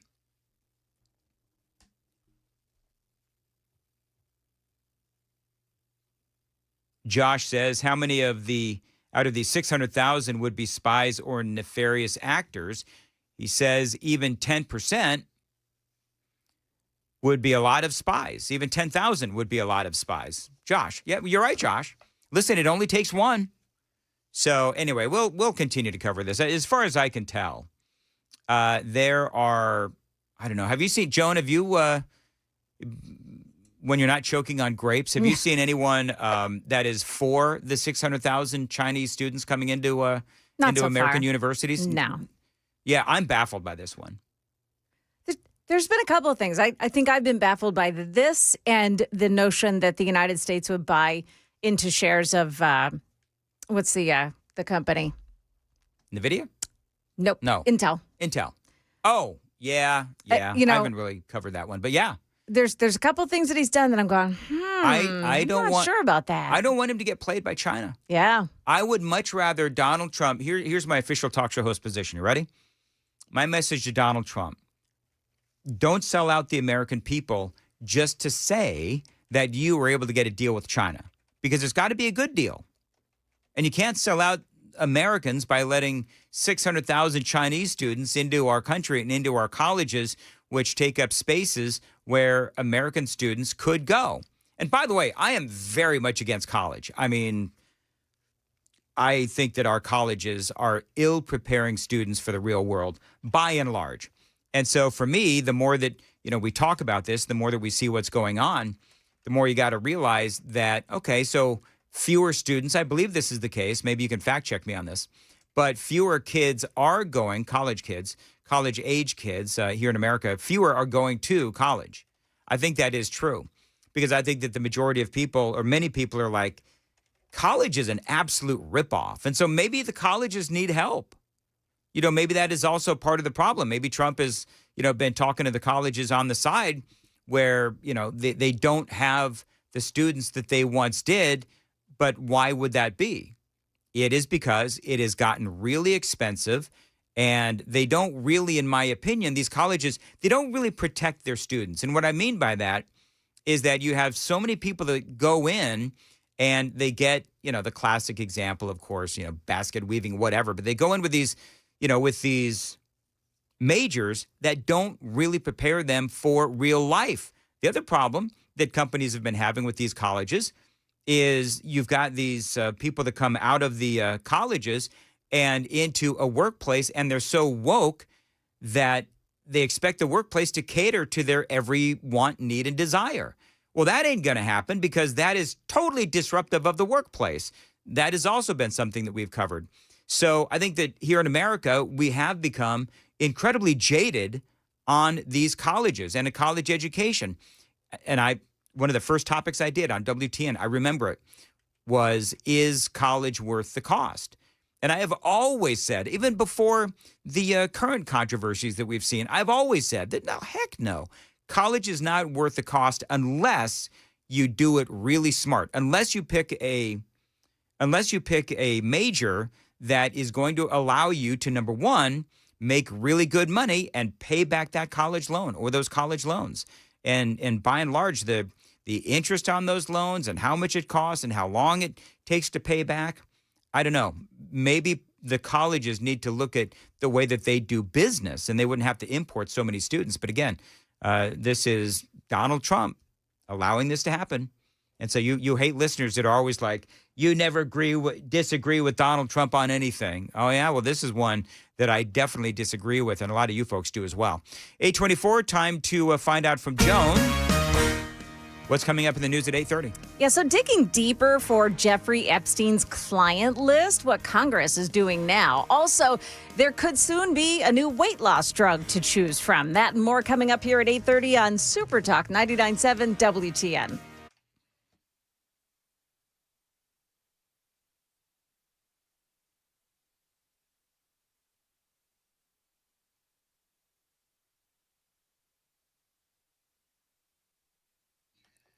$8.25 on Super Talk. Contours, listen, if you're not real confident in your bathing suit and, maybe you're getting really worried about whether or not you're going to look good in your bathing suit next year, Contours can help you with a $99 belly buster special right now for the first 10 callers. That phone number is 615-236-9960.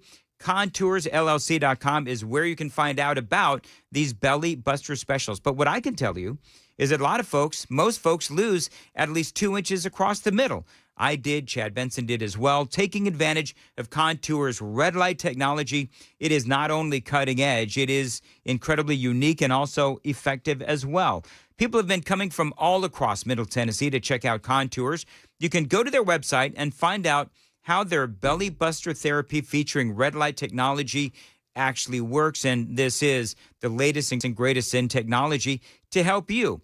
$99 to the first 10 callers right now. That $99 does get you a belly buster special from Contours. That is a huge discount. That phone number is 615-236-9960. 615-236-9960. The website, one more time, ContoursLLC.com, 615-236-9960.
Now, before you ask, I definitely voted for this. Okay. They don't take Reese's or food stamps no more, no candy.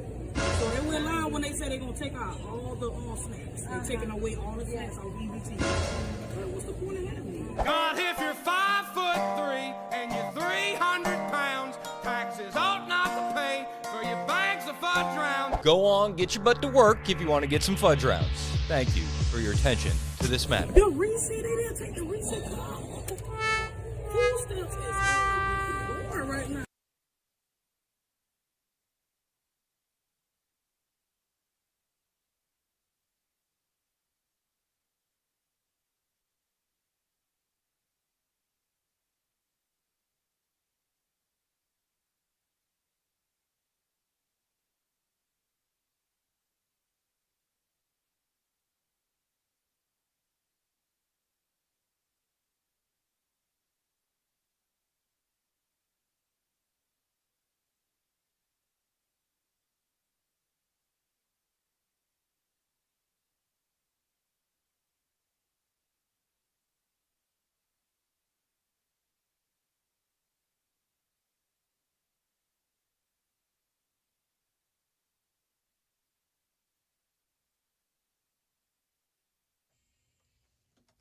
Good morning, now 8:30, and I'm Joan Jones with your top stories. The House Oversight Committee issued a subpoena to the estate of Jeffrey Epstein on Monday. In a statement, the committee's Republican chairman, James Comer, said the estate is ready and willing to hand over documents. It's Epstein's estate that has the largest repository of information about the deceased sex offender. The subpoena seeks banking records, personal calendars, and anything that might resemble a roster of Epstein's clients, which Ghislaine Maxwell says doesn't exist. But some in Congress are clearly not convinced. That is ABC's Aaron Katursky. A woman who suffers from dementia was found in a wooded area yesterday in Sumner County. News 2's Nikel Smith tells us police called for an assist Westmoreland from the Police drone Department team. started searching for the woman around 10:30 Monday morning. Officers called in Sumner County EMA teams who launched 2 drones. The woman was found in a wooded area on Bledsoe Street near Harrison Lane. And she was checked out at the hospital. She is doing okay. Sumner County EMA said those drones have helped to find 18 people since launching that program. And there could be another weight loss option out on the market soon. Eli Lilly says it has new data that they're hoping will convince regulators to okay their diabetes pill as a weight loss medication. Lilly says their diabetes once-a-day pill, orforglipron, leads to weight loss of 23 pounds or 11% of body weight on average for people living with both obesity and type 2 diabetes who took the highest dose over 17 months. This follows recent data published earlier this month showing an average weight loss of 27 pounds or 12.4% of body weight for people with obesity. That is ABC's Chuck Sievertson reporting. Market numbers brought to you by Beacon Capital Management, online at beaconcm.com. Starting out mixed here on Wall Street. The Dow Jones Industrial's down 17 points, but the Nasdaq is up 12. We've got the S&P 500 index losing a fraction. That is the latest news. Traffic and weather next. I'm Joan Jones, WTN News.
Dan here for Stoltz Co., a great Tennessee company that does continue to grow and expand.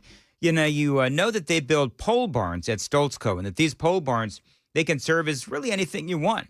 It can be a garage, and it can be an event space, an equestrian building, maybe even, yes, a barn-dominium, a pole barn that you can live in. And these days, those barn-dominiums are new and improved when you go through Stoltz Co. They're now offering you turnkey options, and that means they handle the design, the construction, and that amazing finishing touch. Now you turn the key and you are home with Stoltz Co. They now also offer storm shelters, by the way, to keep you and your family safe. Stoltz Co. Your new pole barn from Stoltz Co. can be used for anything you want. So if you have some land that needs a building for whatever you want, call my friends at Stoltz Co. 615-622-5992. 615-622-5992. You can also find them on Instagram and Facebook as well to see examples of their incredible work around Middle Tennessee. Always find them on their website, STOLTZCO, stoltzco.com.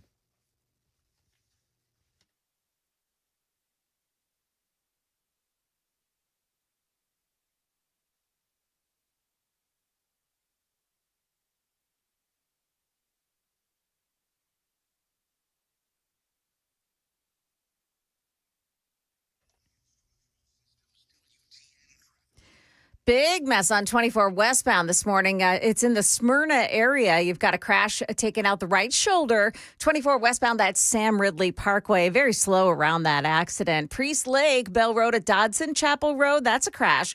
And on the North Loop, 65 southbound, there's a crash this morning at I-24 65 North. That's exit 86 A and B. Traffic every 10 minutes every morning on Super Talk 99.7 WTN.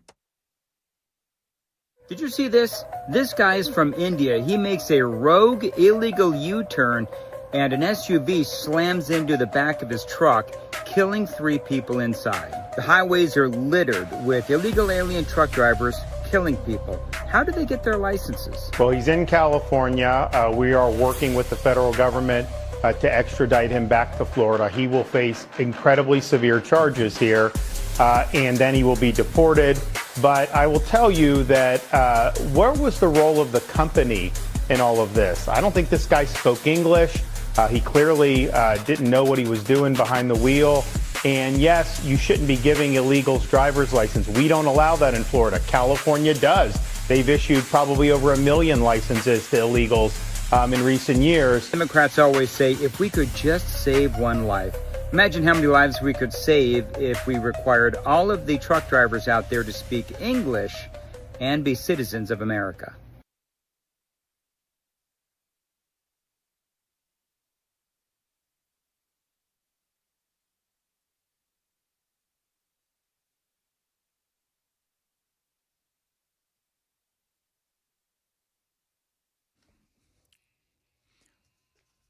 Can I just say that weather report ends awfully abruptly? Like that's abrupt. That's an abrupt ending. It was stunningly abrupt. A bit abrasive. A bit abrasively abrupt. Yeah, is what happened. I agree. Should we look into that? I'm not going to because it's no longer my job. There you go. Lame. My give a crap about such things is like not even there. All-time low. Well, he's saying it's your responsibility now, Chris. When we say low, no, because it's like empty. Like there's a difference between low and empty, right? Yeah, that's true. Like if my give a crap is low, that means that I care a little bit. That's true. But if it's empty, then it's not my job. It's not my job. become barren. The give a crap valley. Yes, indeed. All right, now I want to make sure that we have this right. I saved your behind yesterday. Oh my gosh, did he ever? In a big way. Saved your...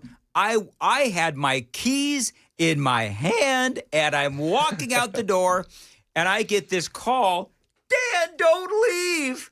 And I thought, somebody wants me. You know what's even worse than that is when you're in the middle of a monologue and you get Mason Fleming calling you. I go, well, that's odd. Yeah, I'm not used to calling you past 9 o'clock. I was like, that's odd. And I'm like, so then I have like this moment, like 10 seconds of, okay, do I continue with my monologue or do I answer Mason? I'm like, well, Mason wouldn't be calling me unless something bad happened. Well, yeah, because theoretically, Mason knows you're talking. Studio looked good though. Sure did. You've got the actual. It's like Between Two Ferns kind of. Yeah, it looked good. I mean, do you know? It looks better than Between Two Ferns. Let's be honest. Well, it does, and you look far better than Zach Galifianakis. That's Hey, you got it right. So, you know what? Why is that a stretch? He was just in Vegas. You know what? You're right. Never mind. I should assume. My eyes are still blurry from all the drinking I did in Las Vegas. But I want to make sure that. You know, friendship, Chris, is a two-way street. It is. And so what are you going to do for him? I will be hosting Mostly Peaceful solo this week. No, we're not going to do that. I actually have fun doing that. But no, I thought that since I saved you, that you would come out to Edley's and hang out with me for a little bit. I'm debating it. Donaldson. I'm truly debating it. You know what the problem is? Is that Donaldson is so far away from where you are. It's like it's a pilgrimage. Oh, yeah.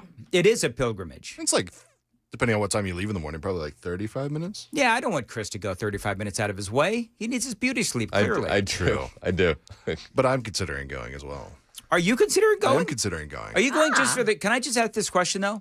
Are you going for me or the tacos? You know. The tacos. I love that. Yeah, come on. Dan, you know. Yeah, come on. Was there ever any debate? Come on, man. It's obviously you. Okay, now I know you're lying. Yeah. I'm sorry. I had to. You know what's the thing is, though, is I appreciate honesty. Yep. That's the thing. I appreciate honesty. And if you prefer tacos over me, I get it. I prefer tacos over me too. Well, in the spirit of appreciating honesty, can I tell you something? Sure.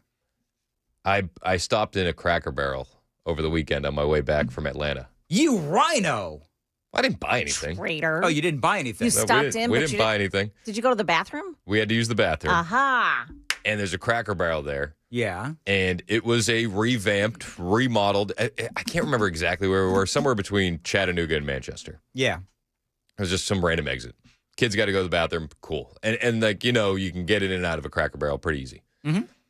It didn't look that bad in there. I like just being full disclosure. I understand everybody's mad about the logo. It didn't look that bad. Mm-hmm. And on a Saturday morning, it was probably around 11 a.m. Mm-hmm. It was packed. Packed. Okay. Yeah, I've had people, you know what I'm doing this morning? I'm having people drive by their favorite Cracker Barrel and snap a picture of the parking lot. We should go full Phil Valentine and have him honk the horn in the Cracker Barrel parking lots and then leave. Yes, we could do that. But I would not recommend it. Did you go in the store part? I guess you had to go to the bathroom, Yep, right? We went to the store part. So is the store any different, or does it still have the same, It still had the same tchotchkes? vibe. I mean, there's new paint on the walls, but it still had all the same kind of tchotchkes. I still had to say no to the kids for 10 different things, Yeah. and you know how that goes. Oh, my goodness. That's, to me, that's the worst part about Cracker Barrel. Do you know what Riker forced me many years ago now is Amy and I and Riker were in Cracker Barrel, and Riker sees this. He was just learning how to play checkers. Okay. So that big old checkerboard that you play checkers on outside. The one that has, it's kind of like a carpet board. Yeah. Had to have it. So I said, all right, Riker, so if we're gonna buy this, you got to play checkers with the old man, right? We already know where this is going. How many games did you guys make it through? I don't even know if it's out of the box or the bag that we got it in. So that's a yeah. shame. Well, and then of course he got into chess, and now he's too good to play checkers because checkers is for people like me that have small brains. It's the smoothed brained that do checkers. We have probably a milk crate full of tchotchkes from Cracker Barrel that you had to have it. Oh, yeah. You had to have it. Like the extender grabber thing with the trigger that's actually a dinosaur mouth. Like, we need that. Mm-hmm. How can I get anything off the top shelf without the extender dinosaur thing? Right. That's exactly right. And then it just sits in the bottom of the bucket. They got really cool stuff at Cracker Barrel. They do. I will love say this stuff. Well, 0026, so the haters are coming out now. Oh. Dan is over here complaining. Oh, okay, so you'll love this. So 0026. Thank you, Chris. Dan is over-exaggerating this Cracker Barrel thing. People need to chill out. It's fine. How am I exaggerating? Am I exaggerating, Joan? Was I exaggerating? You heard me coming in. No, and I don't think so. I was actually asking questions. Right, you're asking what people are observing. I'm a complaining. professional question asker, people. That's what I do. I ask questions. Just asking questions. That's exactly where I'll tell you what, Cracker Barrel has gotten us out of a pinch many, many times when with young kids in the car, when we have the blowouts and you're on a random highway in the middle of nowhere. What do you mean the blowouts? Like when the diaper starts leaking. Oh, the blowouts. Yeah. You have the little kid has a blowout, and you Mm-hmm. go, okay, do we unpack the entire car to get that outfit, or do we stop at Cracker Barrel and pay $14.99 for something? Got it. We've done that. I've done that probably 10 times. Really? Couple years ago, we were going through North Carolina, and there was a snowstorm, like out of nowhere. And we thought, well, let's pull off the highway and see if we can find somewhere to eat. Stopped at a Cracker Barrel. Fireplace was going. It was perfect. The perfect thing to do. It makes me so sad what they're doing with Cracker Barrel right now that I don't think I'd even do that. Do you know what I heard? Tell us, Dan. I heard that at Cracker Barrel, they're going to change their fireplace to gas. No, they're not. That's a lie. I don't know. Nah. Wow, Joan got Philly Joan comes out. I heard they're going to remove it and replace with an LCD screen, an LED screen. It's just going to be that one I believe. It's just going to be a screensaver of a fireplace. The funny thing is, to be honest, for all I know, it is gas. I have no idea. It probably is. Is it gas? I would imagine. Cracker Barrel? It's not. No, They're not putting logs on the fire, Joan.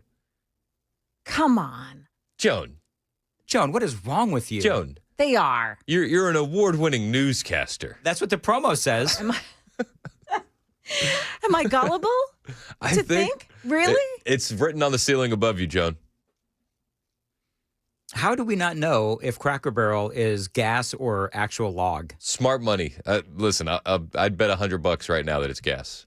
No, Cracker Barrel restaurants feature real wood fire burning. Bam! Real wood Nobody burning shook on it. Nobody shook on it. For now, Joan, for now. They may very well want to save some trees and Hold go on. gas. Stop 1 second. I want to hear, Joan, you were right. Joan, you were right. Thank you, Dan. Joan, you're right. Dump that. Dump that. Dump it. man. Hit the Dump it so nobody hit heard the it. dump button. Just the YouTube stream gets that one. Oh, man. Darn. Yeah, but 4702, who's been on my butt all day. 4702, I thought we were friends. He's been really mean to me today. Was it because you don't want all the Chinese students? I don't know. Everything, according to 4702, everything I say today is wrong. I don't care. What kind of a good idea is allowing 600,000 Chinese students? It's not a good idea. It's not a good idea. It's not a good idea at all. Was he playing both sides of the fence? Because he also said yesterday that low key that with the military presence in South Korea that they could destroy China. Did you miss that? I totally missed that. You missed that? I missed that. Did he say that? Yeah, he said yesterday while he's sitting down with I'll DM it to you. He said it yesterday while sitting down with the South Korean president that they could destroy China. Quote, we would destroy them. Like, it was really low key, and if you blinked, you missed it. Mm-hmm. But so part of what I was thinking with the comments on the Chinese students was, is he doing a little bit salty and a little bit sweet? Good cop, bad cop? Yeah, is Good that Trump, bad Trump? Is that kind of what he's going for? I just I don't know, but I DM'd you don't the like clip. it at all.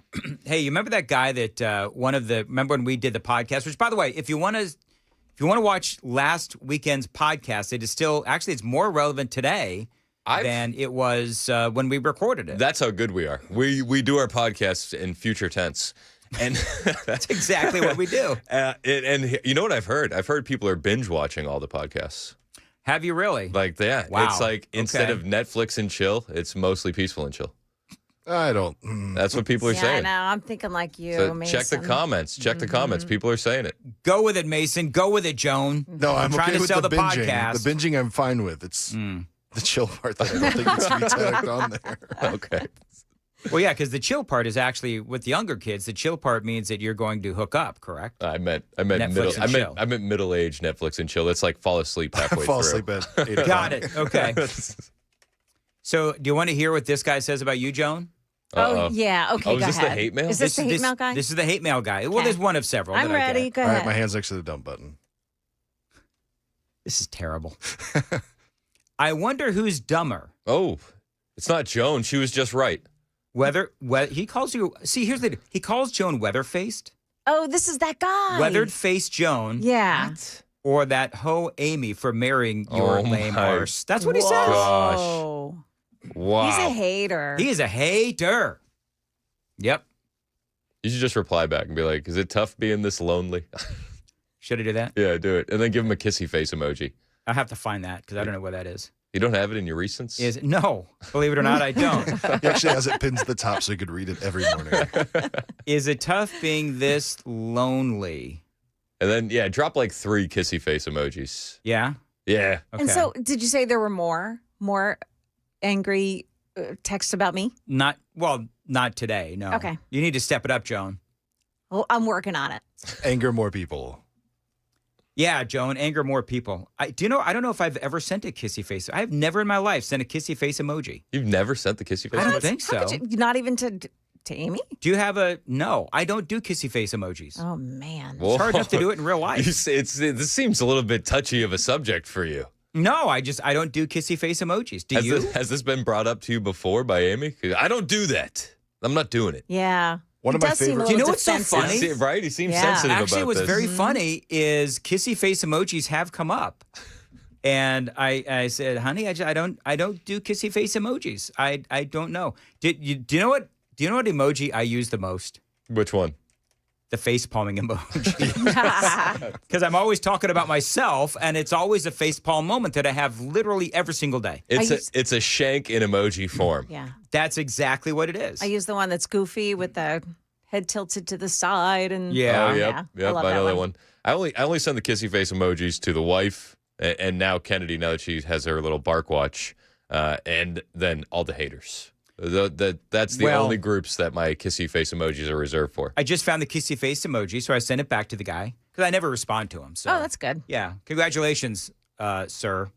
I've How do we know it's a guy? Do we know it's a guy? No. Okay. I don't believe that a woman could be. Well, I don't know why I'm saying this. Come on now. You should just start assuming, ma'am. Listen, ma'am. See, that would be funny.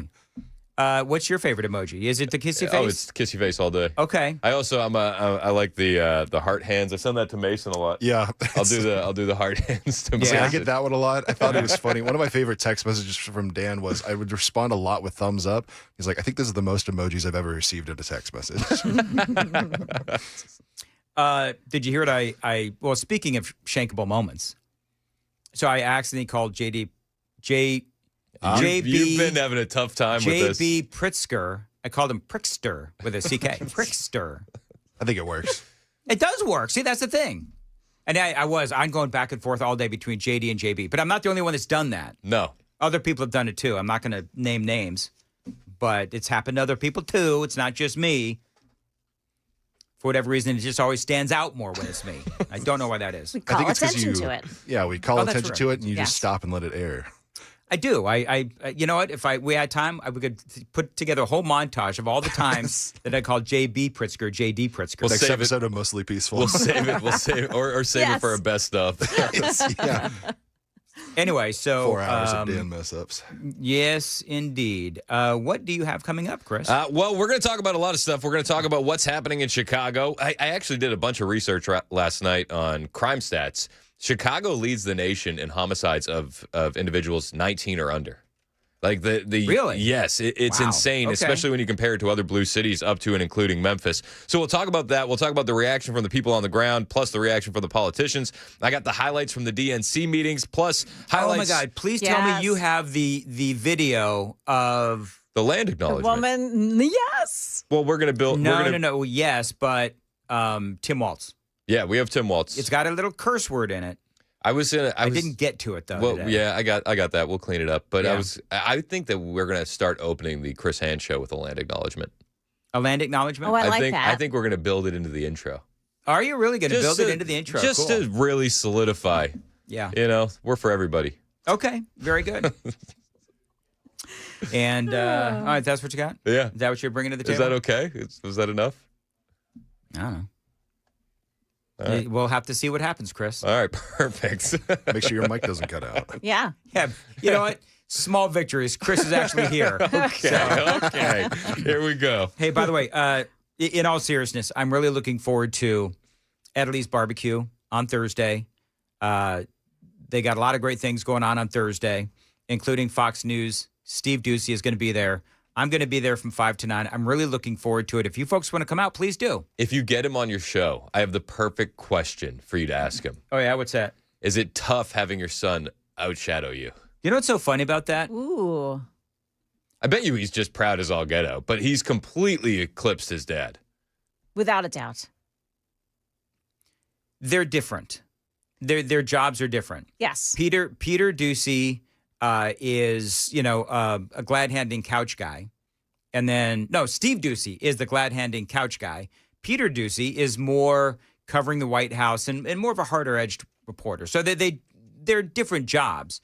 But I believe it was the Eagles that once sang, who is going to make it? We'll find out in the long run. Oh, okay. So we'll see if... Can you sing it for us, Dan? Okay, No, Dan.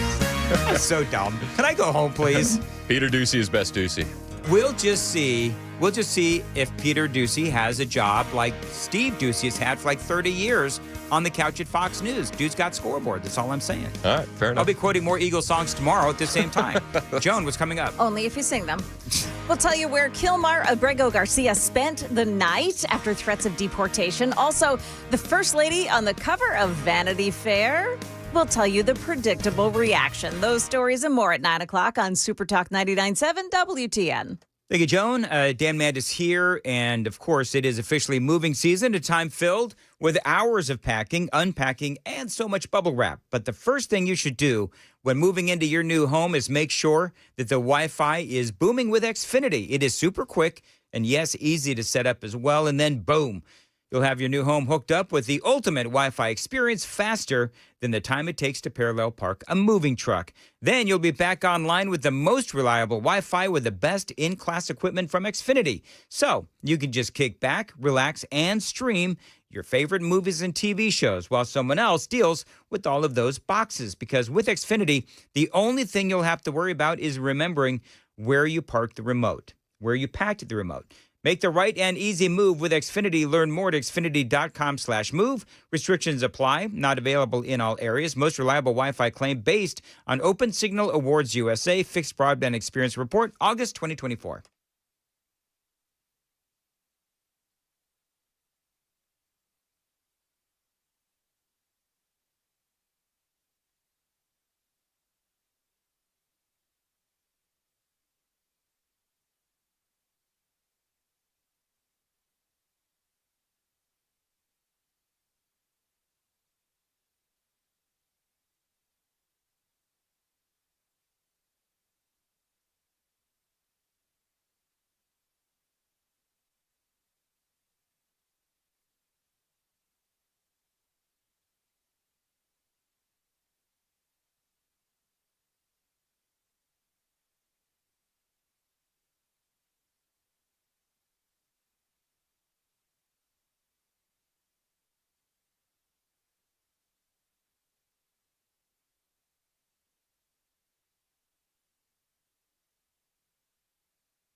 Dan Mandis here for the Glock store. What else is new, of course? Well, I'm going to tell you what is new at the Glock store. C-cuts. Now, C-cuts are short for compensator cuts. Now, these are little slots cut into the barrel and slide that redirect some of that bullet blast upwards into a V pattern. Now, this helps you keep on target by reducing what they call muzzle flip, and it does lessen the recoil as well. Now, these cuts are identical to the ones that were offered in the high-end Gen 3 compensated Glocks, but, they haven't been available in the latest models, at least until now. The Glock store will compensate your Glock in 10 days or less, and you'll end up with a flatter shooting gun with less recoil. It is pretty incredible, and if you want to try before you buy, Glock store, of course, they've got you covered. Just buy a sample bullet pack for $6.99, and you can shoot your choice of a C-cut Glock 17, a Glock 19, or a Glock 43X. The C-cuts, of course, make a huge difference in all the models, but that 43X with the C-cut, it is simply amazing. Now, don't forget to bring in your Glock or just the barrel and the slide. You're going to want to start those 10 days sooner than later. The Glock store.